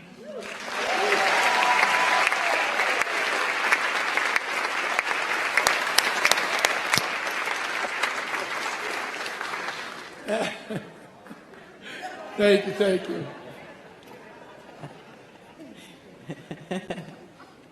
All right, that's the class of 2020. So let's give a round of applause to all of them, the 5 individuals, the whole team. Congratulations.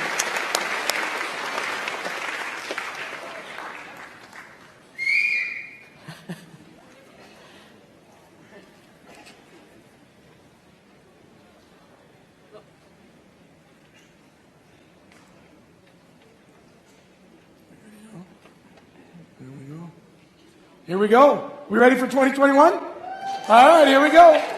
Another 5 outstanding student athletes and 1 team. Let's learn more about our newest inductees. From the sports of basketball and gymnastics, the Sports Hall of Fame 2021 inductees are Frank Hamela, who is represented this evening by his son, Frank Hamela, and Marie Phillips Sikkema. Please welcome them to the stage.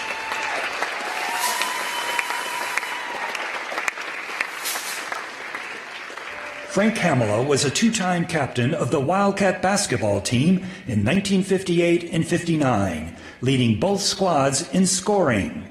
He accumulated 587 career points and carried his team to 2 NAIA district titles. In his 2 NMU seasons, Northern posted a combined 31-11 record. Marie Phillips Sikkema competed for the 1986 and 87 Wildcat women's gymnastics teams, where she became a 2-time national championship qualifier. She earned All-America honors 4 times at the 1986 meet in what became the best all-around performance in NMU gymnastics history. In 1987, she won the NCAA Division II Midwest Regional Championship all-around title with a record score of 37.25, breaking her own record.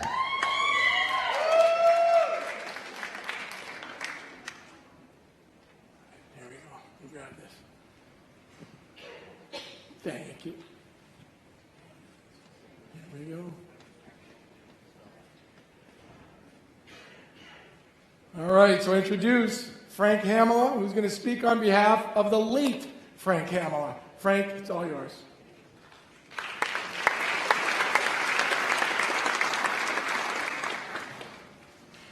Welcome tonight.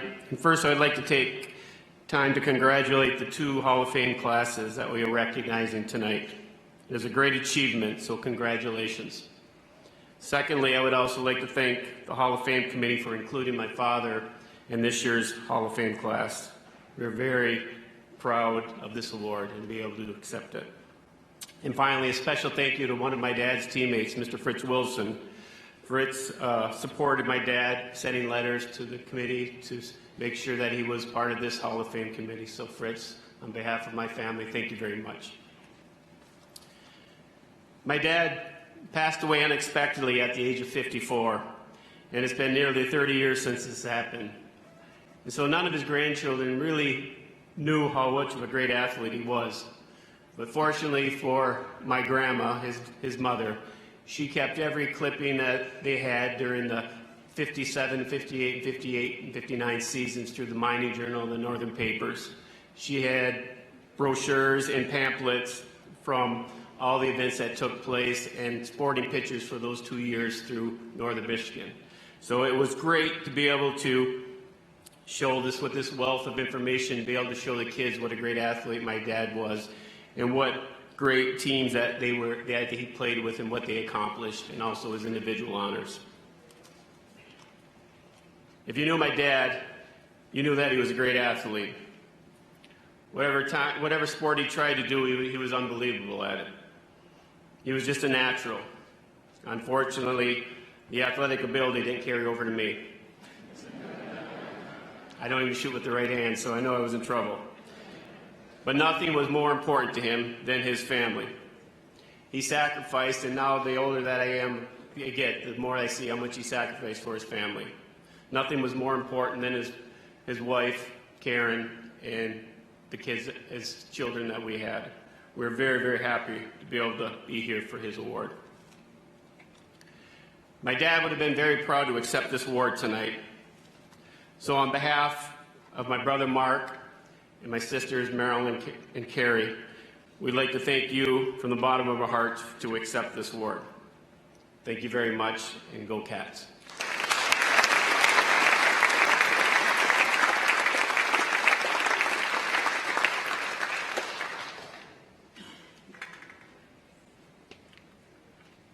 So it's always interesting to learn that people have come from a place where there are triple-digit temperatures to a place where we have triple digits of snow.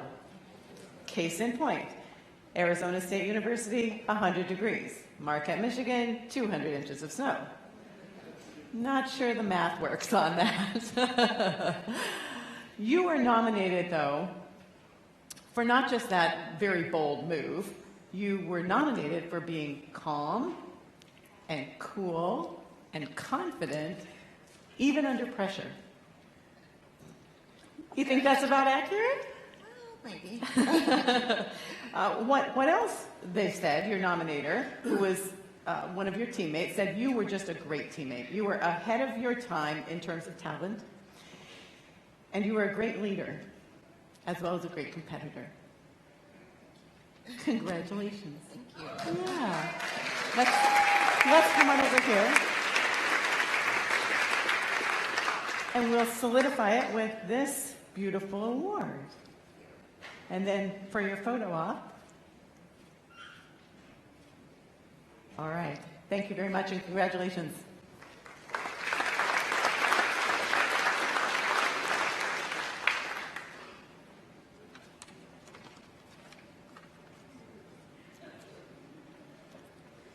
Good evening, everyone. My name is Marie Sikkema, and I was an NMU student and competed on the gymnastics team in 1986 and 1987. First, thank you all for being here. A special thanks to my teammates, family, and friends. Being nominated and chosen is an honor that's hard to explain. Being an inductee to the Hall of Fame is something I never expected, but is something I'll treasure forever. I especially want to thank Robin for nominating me. There are no words that can describe how it makes me feel. My teammates, yes, they are also my friends, have stayed close to my heart through the years, and many remain close contact through Facebook and social media. It may sound cliche, but my gymnastics team here at NMU was a family. We spent so much time together in the gym, in the van, traveling to meets, and just hanging out when time allowed. The van rides were always fun, and the coach always wanted someone to ride up front so he could have someone to conversation with. We talked about our lives as a gymnast and what was next in our lives. As teammates, we also hung outside of our daily gymnastics routine. We all valued the close relationships we built, and we all were there to support each other, both in the good and bad times. Being a gymnast at NMU taught me some real life lessons. You needed to juggle our time for classes, practice, travel to meets, and study time. Studying on the road held its own challenges. There's no special privilege of being an athlete when it comes to the demand of classes. We were required to have our own work done, the same as our non-athletic schoolmates. This discipline at Northern Michigan allowed me to follow those life skills of prioritizing my schedules, juggling several tasks, and just how much I appreciated the downtime and the precious sleep. My studies and athletic career here at Northern Michigan taught me many life lessons. Those have shaped my daily professional life, my marriage, my family, and now my grandchildren. Looking back, I wouldn't have changed anything during my time here at Northern Michigan. The late night studies, cherished friendships, performing the gymnastics routines over and over until you get it right, running to class, and simply being a part of the NMU family. This has made me who I am, and simply put, it has built and shaped my character. In closing, I want to thank my coaches, my teammates, my friends here at NMU, my family, and the leadership team here at Northern. Without all of you, I wouldn't be standing here today. Thank you all for this enormous privilege. God bless all of you.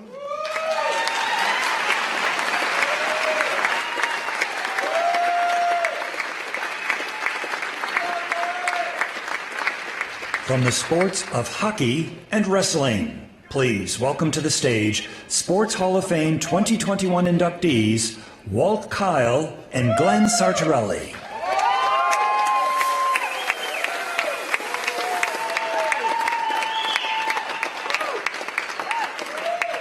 Walt Kyle was captain of the 1980-81 Wildcat hockey squads, the first to advance to the NCAA tournament, where the Cats were national runners-up in 1980 and a Frozen Four finalist in 1981.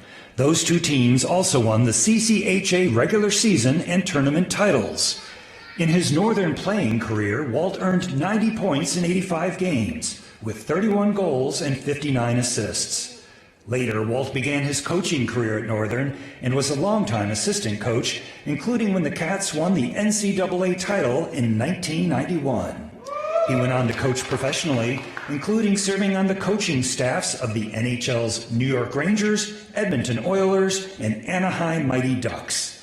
In 2002, he succeeded Rick Conley as Northern's second head coach, a position he would hold for 15 years. Glenn Sartorelli was a two-time NCAA Division II national qualifier as a member of the Northern wrestling team. He earned All-America honors in 1984, where he finished 7th at the national tournament.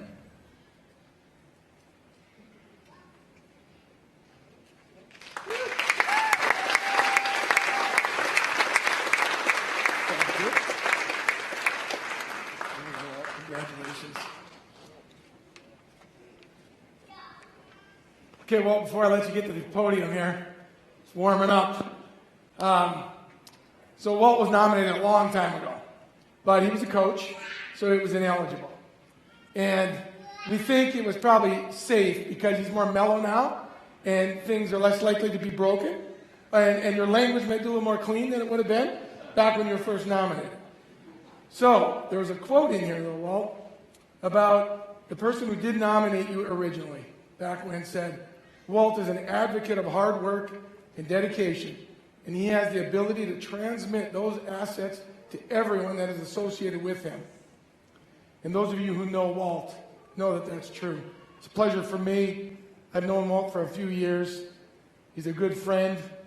And Walt, just can't thank you enough for all you've done for Northern Michigan University. So the podium's yours. All right, congratulations.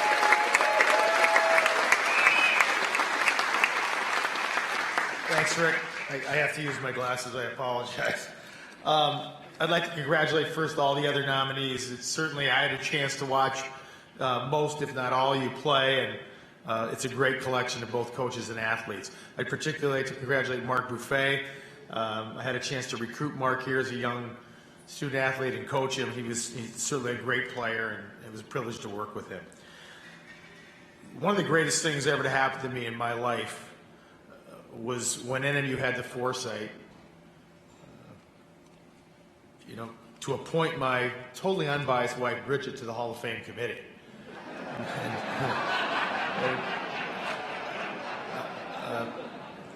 The only question I have for Bridget is, you've been on this committee for 15 years. And I'm wondering what took you so long to realize I was so great.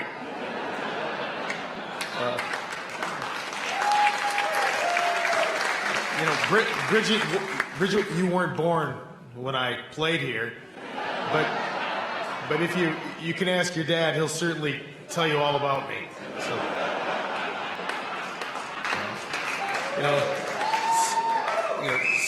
seriously, I'd really like to thank Northern for all the opportunities they presented me as both a player and a coach. I was fortunate enough to have a career in sports, and a life in sports is always full of highs and lows and people that like you or don't like you, and all the things that I went through here and the people I played with certainly prepared me for that.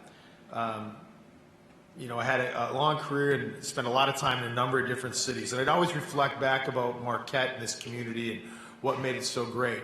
And when I did that, I always thought, it really is the people of the community that made it great, and the way that they supported and cared, for all the other people around them, and took pride in their accomplishments. And I have a lot of examples of that, but one that sticks to my mind is when I was a young assistant coach here, Cindy Pavla worked as an SID here, and she went on to go become an SID at Western Michigan, become a journalist for USA Today, and somehow she got drawn back to Northern and is now a successful piece of the administrative team here. And Cindy's one of those people that I always think about when I think about what makes Marquette, special. I transferred here in 1978, because my brother John was here, and certainly, he always was my best friend. I wanted to spend time and play with him. I was fortunate enough to be a part of some really good teams here, and I played a very small role on those teams. I can tell you my first year being eligible to play, I got called into Rick Conley's office, and Rick said, "Walt, respect the way that you work. We want to name you as one of our tri-captains." He said, "Walt, I'm going to tell you that, Tommy Laidlaw is certainly the leader of this team, but I need you to watch Tommy, I need you to support Tommy, and I need you to lead Tommy." Well, that was on a Wednesday. On Friday, there was a bar here called The Pier, and I'm not exactly sure what happened, but Tommy wound up getting in a fight with a bunch of Air Force guys, and of course, all our teammates jumped in with him. And Saturday, 7 o'clock in the morning, I get a call to get to Rick's office. Rick goes, "Oh, what happened?" I told him, I said, "Hey, you told me to watch him, which I did. You told me to support him, which I did. And as for leading him, there is no one that's going to lead that guy." And for those of you guys that know Tommy, you know that was very, very true. Some of the guys that I played with and worked with are here tonight. Mike Milkey, who's our previous inductee into the Hall of Fame here at Northern, was my left winger in junior hockey, and I had the pleasure of playing with Mike here. My brother John, who, for those of you that know him, he belongs in a totally different Hall of Fame, all to himself. There's Maury Guerin, Mike Gibbons. Maury was an assistant with me here on the 91 National Championship team. Mike was an assistant with us for the years leading up to that National Championship. And both those guys certainly did a lot of the heavy lifting and a lot of the recruiting, for that team, and don't always get the credit they deserve. But those guys are my lifelong friends. I love all those guys, and I really appreciate all you did for me. Some of you may have stories about those guys. Maury married Robin Garrett, gymnast. I'm sure the gymnastics team has stories that they could share, but you can't do it here. So I'd like to thank my parents for the values they instilled in my brother and I, and the lessons they taught us. And I'd really like to thank my brother John, who I was later able to hire here and have him come back and coach with me for 15 years. Those are the greatest 15 years, that I've had. I also would be remiss if I didn't thank Rick Comley, who brought me here as a young player in '78, mentored me as a young coach. And as with all the guys that played for Rick, I'm really grateful for the way he helped us to be better men, and I appreciate him. And then, one of the things that always sticks with me, I coached for 40 years at different levels, and I've raised 5 kids that are just the most important things in my life, and I love them all to death. 2 of them are here with me tonight. The other 3 have to watch it on the video, but being a coach's life is not easy, and these guys, a lot of days Dad has gone coaching or Dad has gone recruiting, and even when Dad's at home, Dad's not present. He's calling recruits or planning a practice, or common sight on Friday or Saturday night at our house was the kids would come home after our games, and I'd be at the kitchen table with a computer and a yellow notepad and a 6-pack of beer, and they'd be there. I'd be up till 3 in the morning watching tape. So they had to sacrifice a lot of time with Dad so that I could live my dream. And I can tell you that I love you guys all to death, and I'm so looking forward to watching you guys lead your life and the successes that I hope that you guys have. And then, I'd like to thank my wife, Bridget, who's the associate AD here. She's certainly the love of my life. And at our house, as in the athletic department, she's the one that we all go to get things done. She solves all our problems. She's there to share in our successes and support us in all our tough times. And Bridget, I love you crazy, and thanks for all you do. I know it's been a really long night, and I know everyone's patience is probably, wearing thin, but I'd like to share a short story with you if you just be patient with me for a moment. 3 Michigan Tech hockey players graduated from Michigan Tech. Really, it can happen. Thank you very much.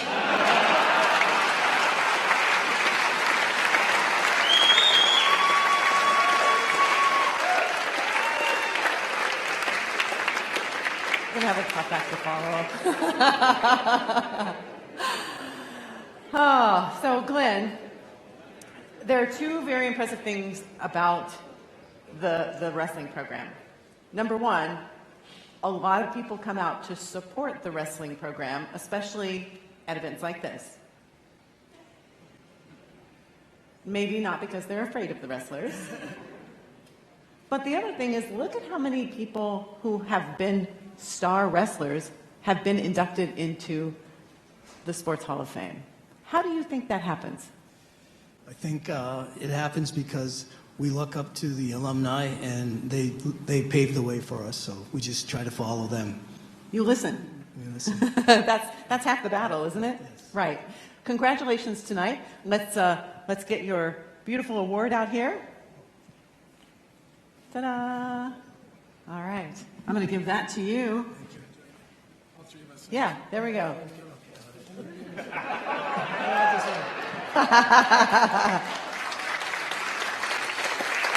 All right, congratulations.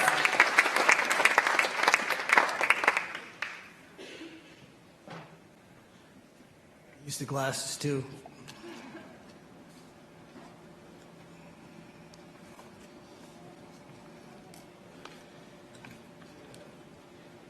I'd like to acknowledge how blessed I am by God to be here tonight, celebrating this incredible honor with you, and how humbling this is.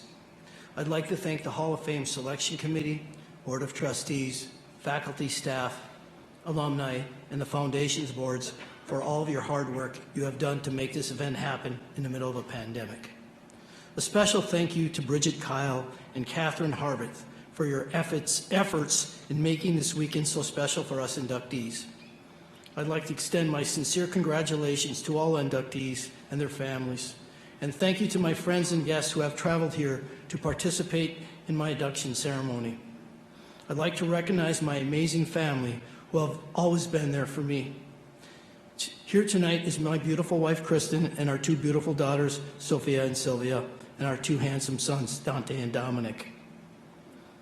Additionally, what makes this special is having my father, Donald, 88, and my mother, Marion, 87, here to celebrate this honor. They have been married for a truly remarkable 65 years.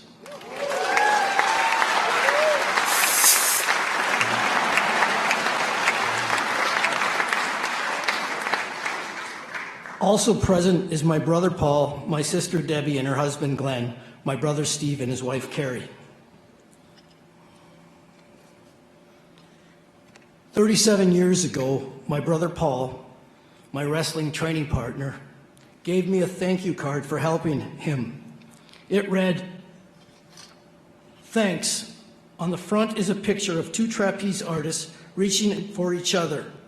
On the inside of the card, it reads, "For being there when I needed you." This card represents exactly how I feel about my family members. I love you with all my heart. I would like to thank my friend, teammate, and assistant coach, Randy Meyer, for the nomination.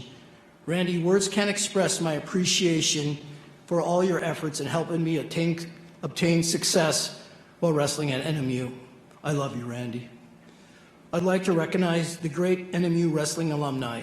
They have been incredible role models for us to follow. You have my greatest respect. I really love you guys. My high school wrestling coach, Jack Hudson, is here with his lovely wife, Beryl. Thank you, Coach Hudson, for fostering my love for wrestling and always supporting me. To my lifetime friends, Crush, Maddie, and David, thank you guys for the countless hours of lifting weights.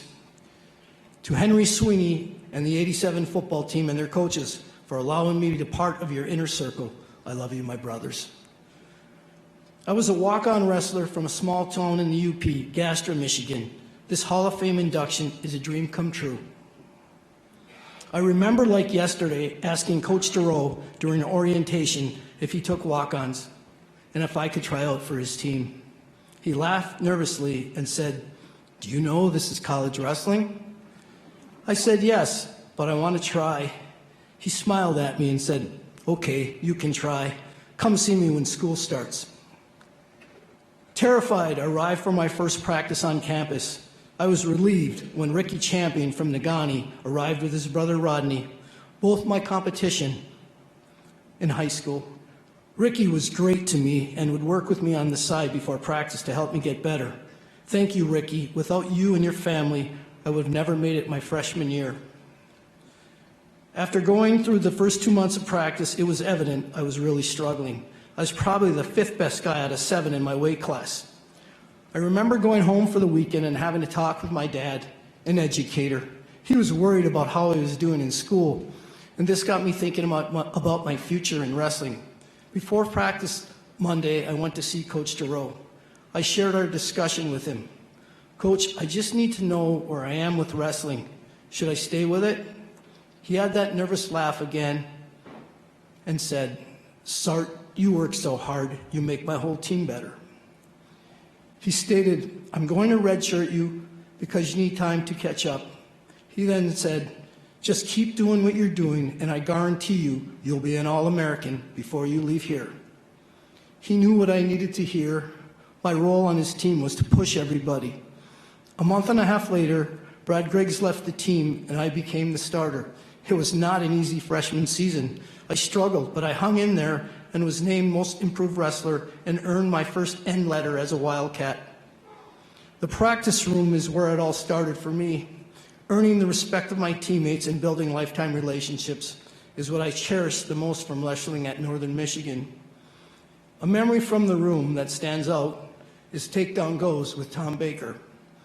Bakes looked at me and said, "Freshman, I'm going to make hamburger meat out of you."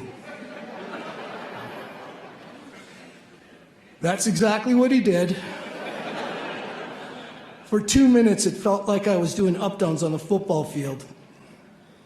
Bakes, not one to say too much, has always looked out for me like a big brother. I love you, Bakes. Most importantly, I share this great honor with my teammates who pushed me so hard to get better. I love you, my brothers. You are the reason why I'm here tonight. To teammates Will Ingold and Tim Jones, it was an honor to co-captain with you. To teammate David Iverson, thank you for always supporting me. You're next. I love you, Ivor. To my teammate and assistant coach, Tim Jones, thank you for all you've done for me. To head coach Mike DeRoe, who is no longer with us, I wish you could be here most of all. so I could thank you for giving me a chance. Thank you for believing in me and training me to be an All-American. I love you, Coach.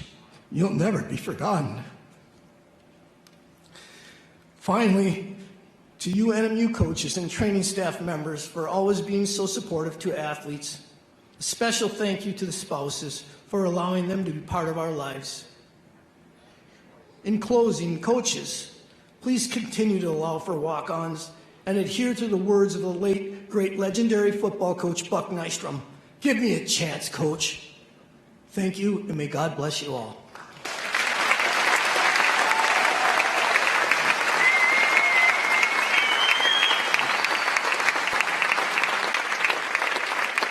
Representing the sport of alpine skiing, please welcome to the stage Sports Hall of Fame 2021 inductee, Lori Miller Thurlow.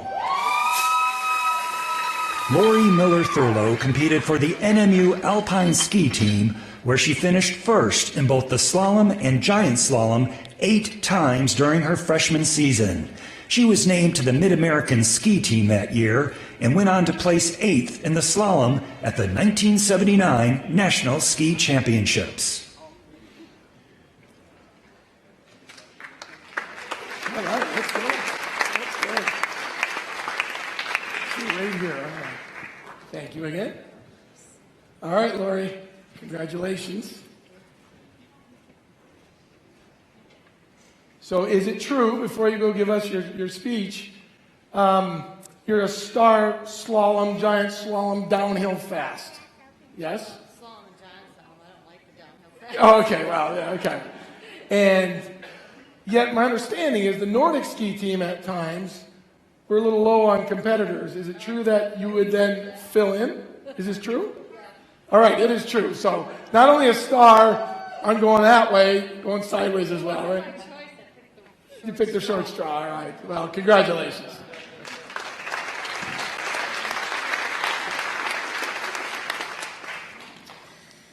Wow, this is quite an honor. I was thinking while I was listening to everybody that I forgot what it was like to be in the starting gate. We were always really nervous and had to go to the bathroom. And I've been sitting here going, I gotta go to the bathroom.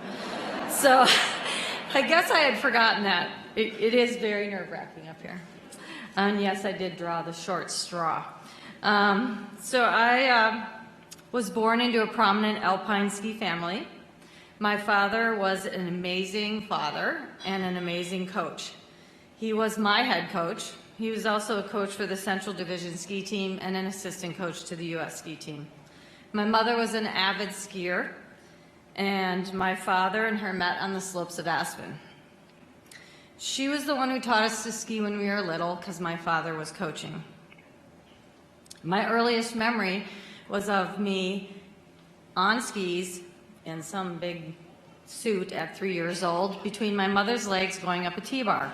I don't remember much else. We trained at North Ski Ridge in Door County, Wisconsin. I loved every minute of it.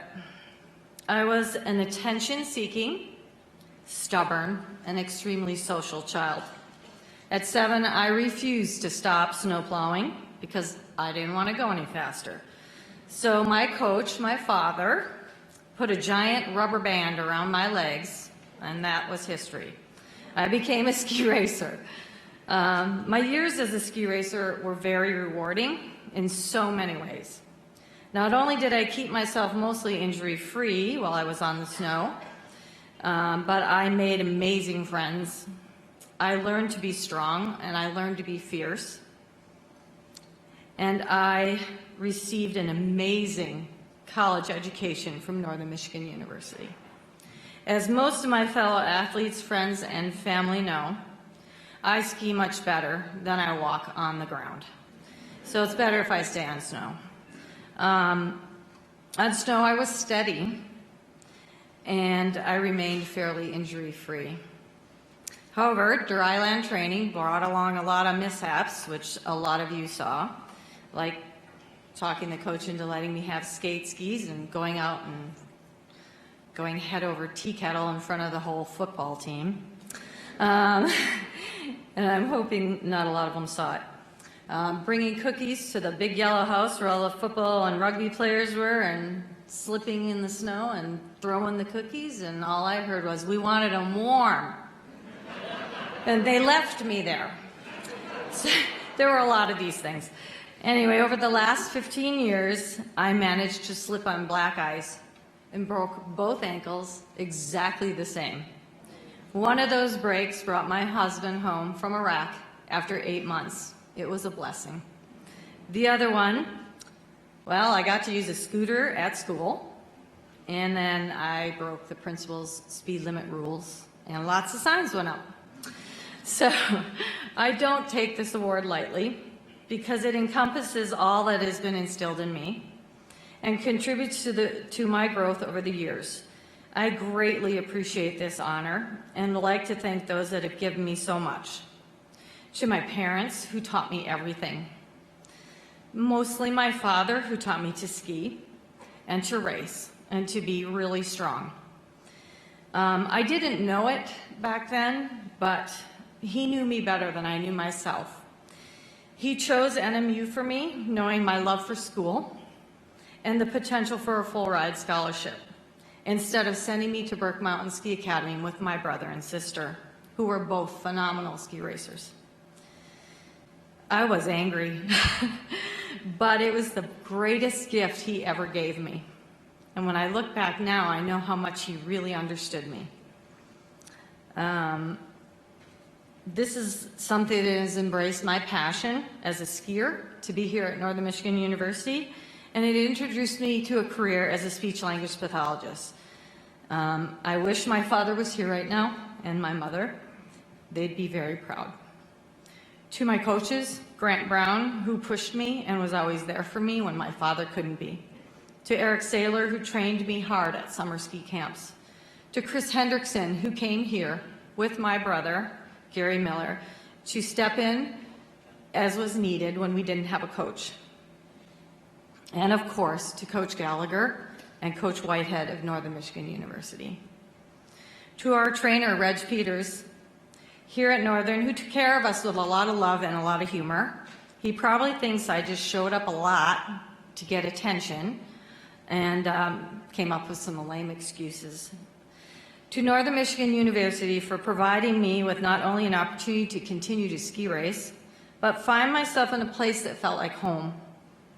I learned, I grew up, I made so many friends, partied a little bit too much, and developed a career path that I stuck with for 37 years as a speech-language pathologist.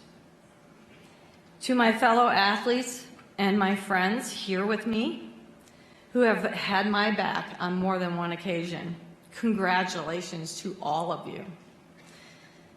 I would like to also extend a special congratulations to Jeff Herman, who we lost a little over a year ago, who could not be with us, but I know he's here.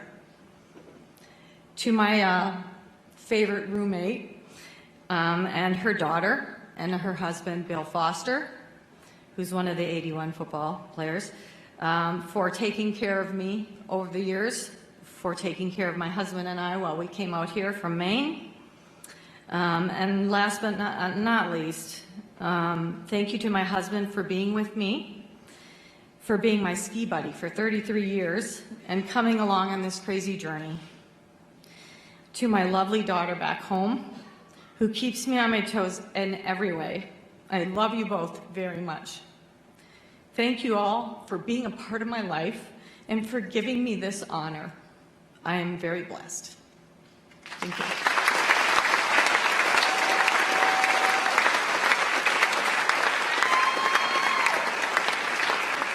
Our final inductee of the NMU Sports Hall of Fame class of 2021 is the 1981 football team, whose members we welcome to the stage.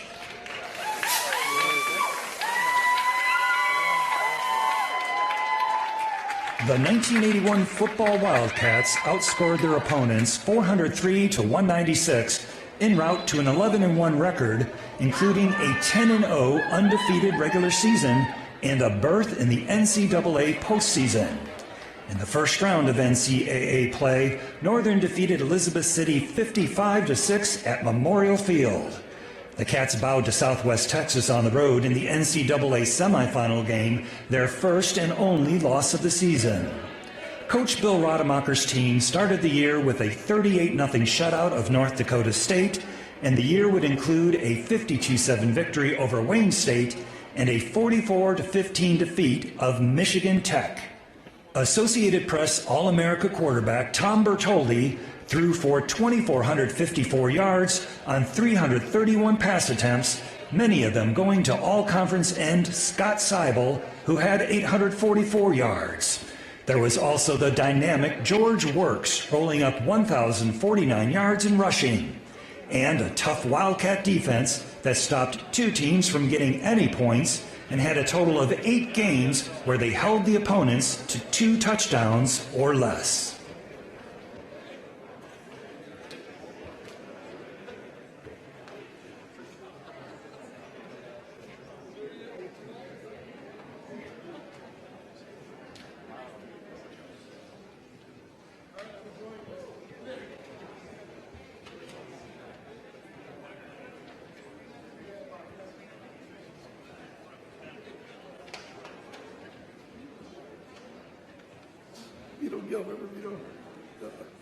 Hey guys, this is awesome.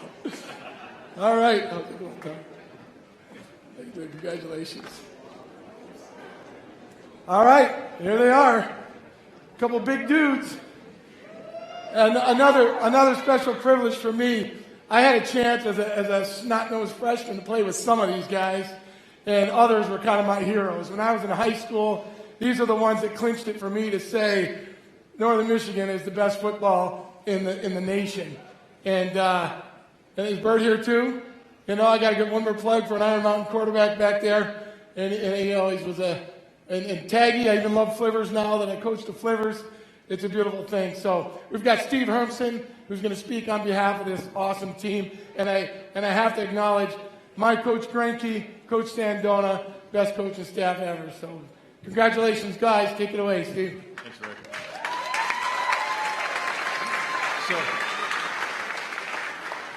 Thank you, and I know Greg started this out saying it's hard to go first. It's probably hard to go last. You got half the people here that want to get to the bathroom, and you got the other half that want to get to the bar. So we're in a tough spot. So we tried to, who's going to give this speech tonight, right? Well, I don't have a speech. I drew the short straw. Got 5 points to talk about, and one is just that to congratulate all the inductees that tonight. What a great honor. Number 2 is thank you to the individuals who supported and nominated this team into the Sports Hall of Fame. Again, we will appreciate this for the rest of our lives. I also would like to take a minute. You know, we lost some of the players that are very important to this team.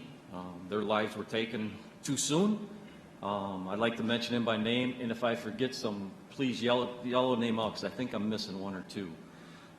But it starts with our head coach, Bill Rademacher, and the players like Jeff Herman, Jimmy Whiteside, Steve Jurdy. Is there anybody I'm missing? Pat Veslick. I said Jimmy Whiteside. Yeah, I think that was it. So John Gustafson, there's a few. So, but they're all, you know what? They're looking down on us tonight, and they're enjoying this just as much as we are too. I'd like to thank our coaches, Jim Driscoll, Herb Granke, Al Sandona, Mike Suka. I think even our grad assistants are up here. Mark Marana, Jerry Rosberg are even up here. These guys spent countless hours of putting us in a position to be successful, and we appreciate everything that they've done. I'd like to the 1981 football team. Wow, what a year, right? What a year. 10-0.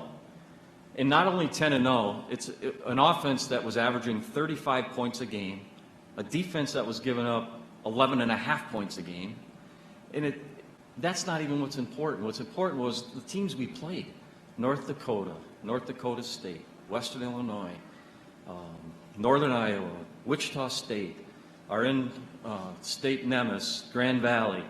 I mean, to accomplish those kind of numbers with those types of teams was phenomenal.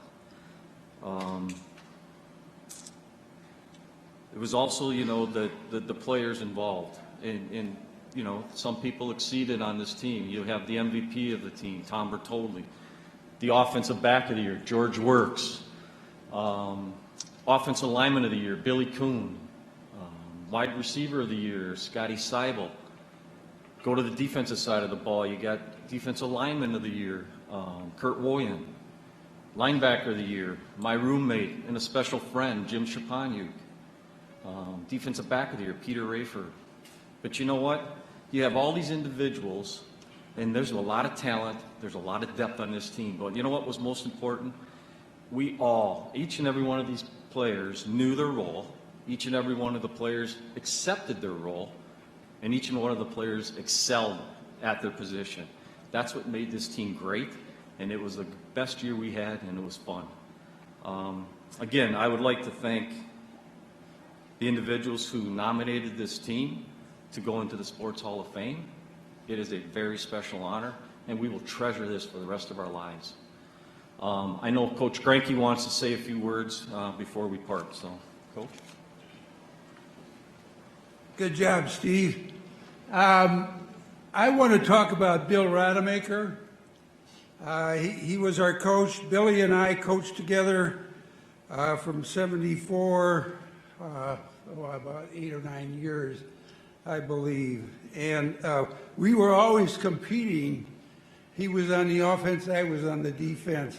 And Bill was so competitive. But he was, and I know you guys feel the same way. I love the guy. I love the guy. He had really bad dementia the last few years of his life. And he was in a hospital down in Lansing. And I know some of you guys had the same experience.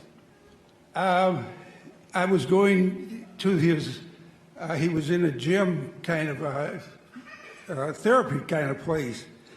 And the person guiding me there said, well, he doesn't remember anything. So, you know, you really, he's totally, he just doesn't remember anything. So be prepared for that. And I walked through the door, and he was on the other side of the room, and he yelled, "Hey, Herb!" You know, he loved us. He loved you guys. And I thank God for every one of you. You know, I was with the '75 team, and this team was destined. If we wouldn't have had some unfortunate injuries at the end of the season, this team was destined to be national champions. God bless you all.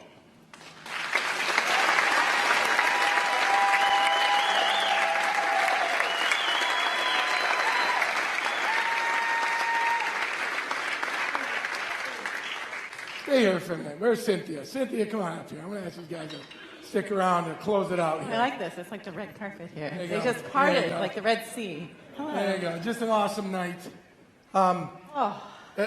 Just an awesome night. So thank you all. I just want to, one more time for everybody, don't leave. Every inductee to the Sports Hall of Fame, every honoree for the Alumni Awards. One last round of applause for everybody.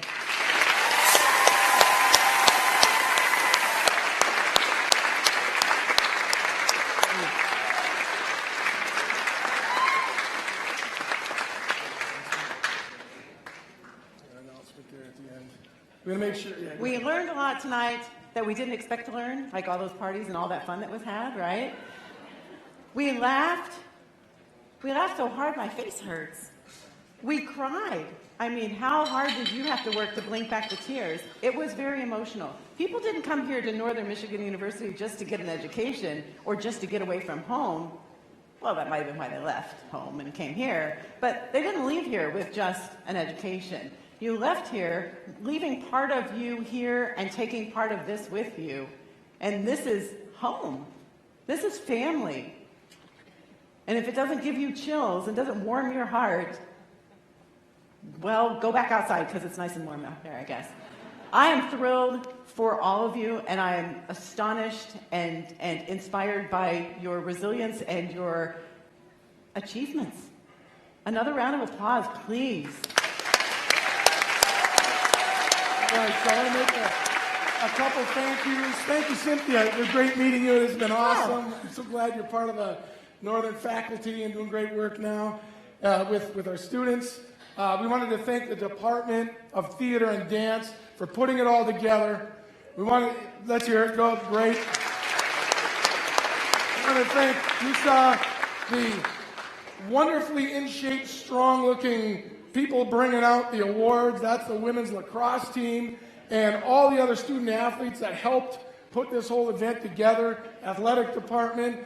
I stole the pin from Forrest. I noticed it on the video. Now I have it. So everybody, just a thanks to everybody. I'm sure I'm missing people, but thanks to everybody for being here. We want to cover that one too. All right, and so I also have to say a big thank you to Cindy Pavla. Her name was mentioned by Walt Kyle earlier today. I'm not going to tell a short story in Michigan Tech about that though. But Cindy Pavla helped keep us on track. We didn't do a really good job of following her orders, but she just is fantastic. So thank you for all that you did, Cindy. We would also like to invite you guys also to head on over to the Northern Center where the homecoming reception is going to start when we get there. All right? And before you leave, here's the last thing we're going to do. I want any and all of the inductees to come on up here, and we're going to get tight. All right? Come on up here. Come on up here. Whoever's left still here, come on up. Some of you guys are going to know what I'm going to do. Sardarelli, you got to be a football player now. Get in here. Coach Walt. Get in here. This is our last hurrah. All right. I want you all to start gather around me here now. Go ahead. Close it in. Gather around. Come on. Gather around. Come on around. Come on, guys. Gather around. Gather around. Hey, right around here. Come on. Right here. Come on. Right here. Everybody up. Squeeze on in there. Here we go. Come on up. Now face me. We're gonna make a huddle. Come on over here. Swim team. Swim team right here.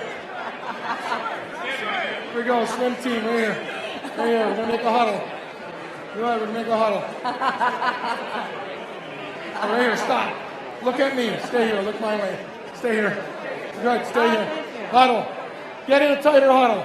Guys, tighter huddle. Come on. Face me. I'm sorry. Face me. I don't Okay, one big huddle. Okay, here we go. Here's what we're going to do now. I'm going to say something. You're going to repeat it.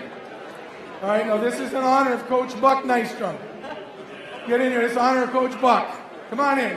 We're going to honor Coach Buck. If I say something softly, you repeat it softly. If I say something with a little energy, you repeat it with a little energy. If I give it, you give it. We got the instructions? Come on in. We're one big happy Wildcat family here now. All right, are you ready? Can you hear me okay? All right, let's try it now. A little quiet here now. Coach me, coach. Let's try that again. Ready? Coach me, coach. Give me a chance. Coach me, coach. Give me a chance. Fourth quarter. Effort. Pride. Commitment. Enthusiasm. Discipline. Coach me, coach. Give me a chance. Fourth quarter. Wildcats. We love you, Coach Buck. We love you, Coach Buck. Amen. Have a great night. Great day to be a Wildcat.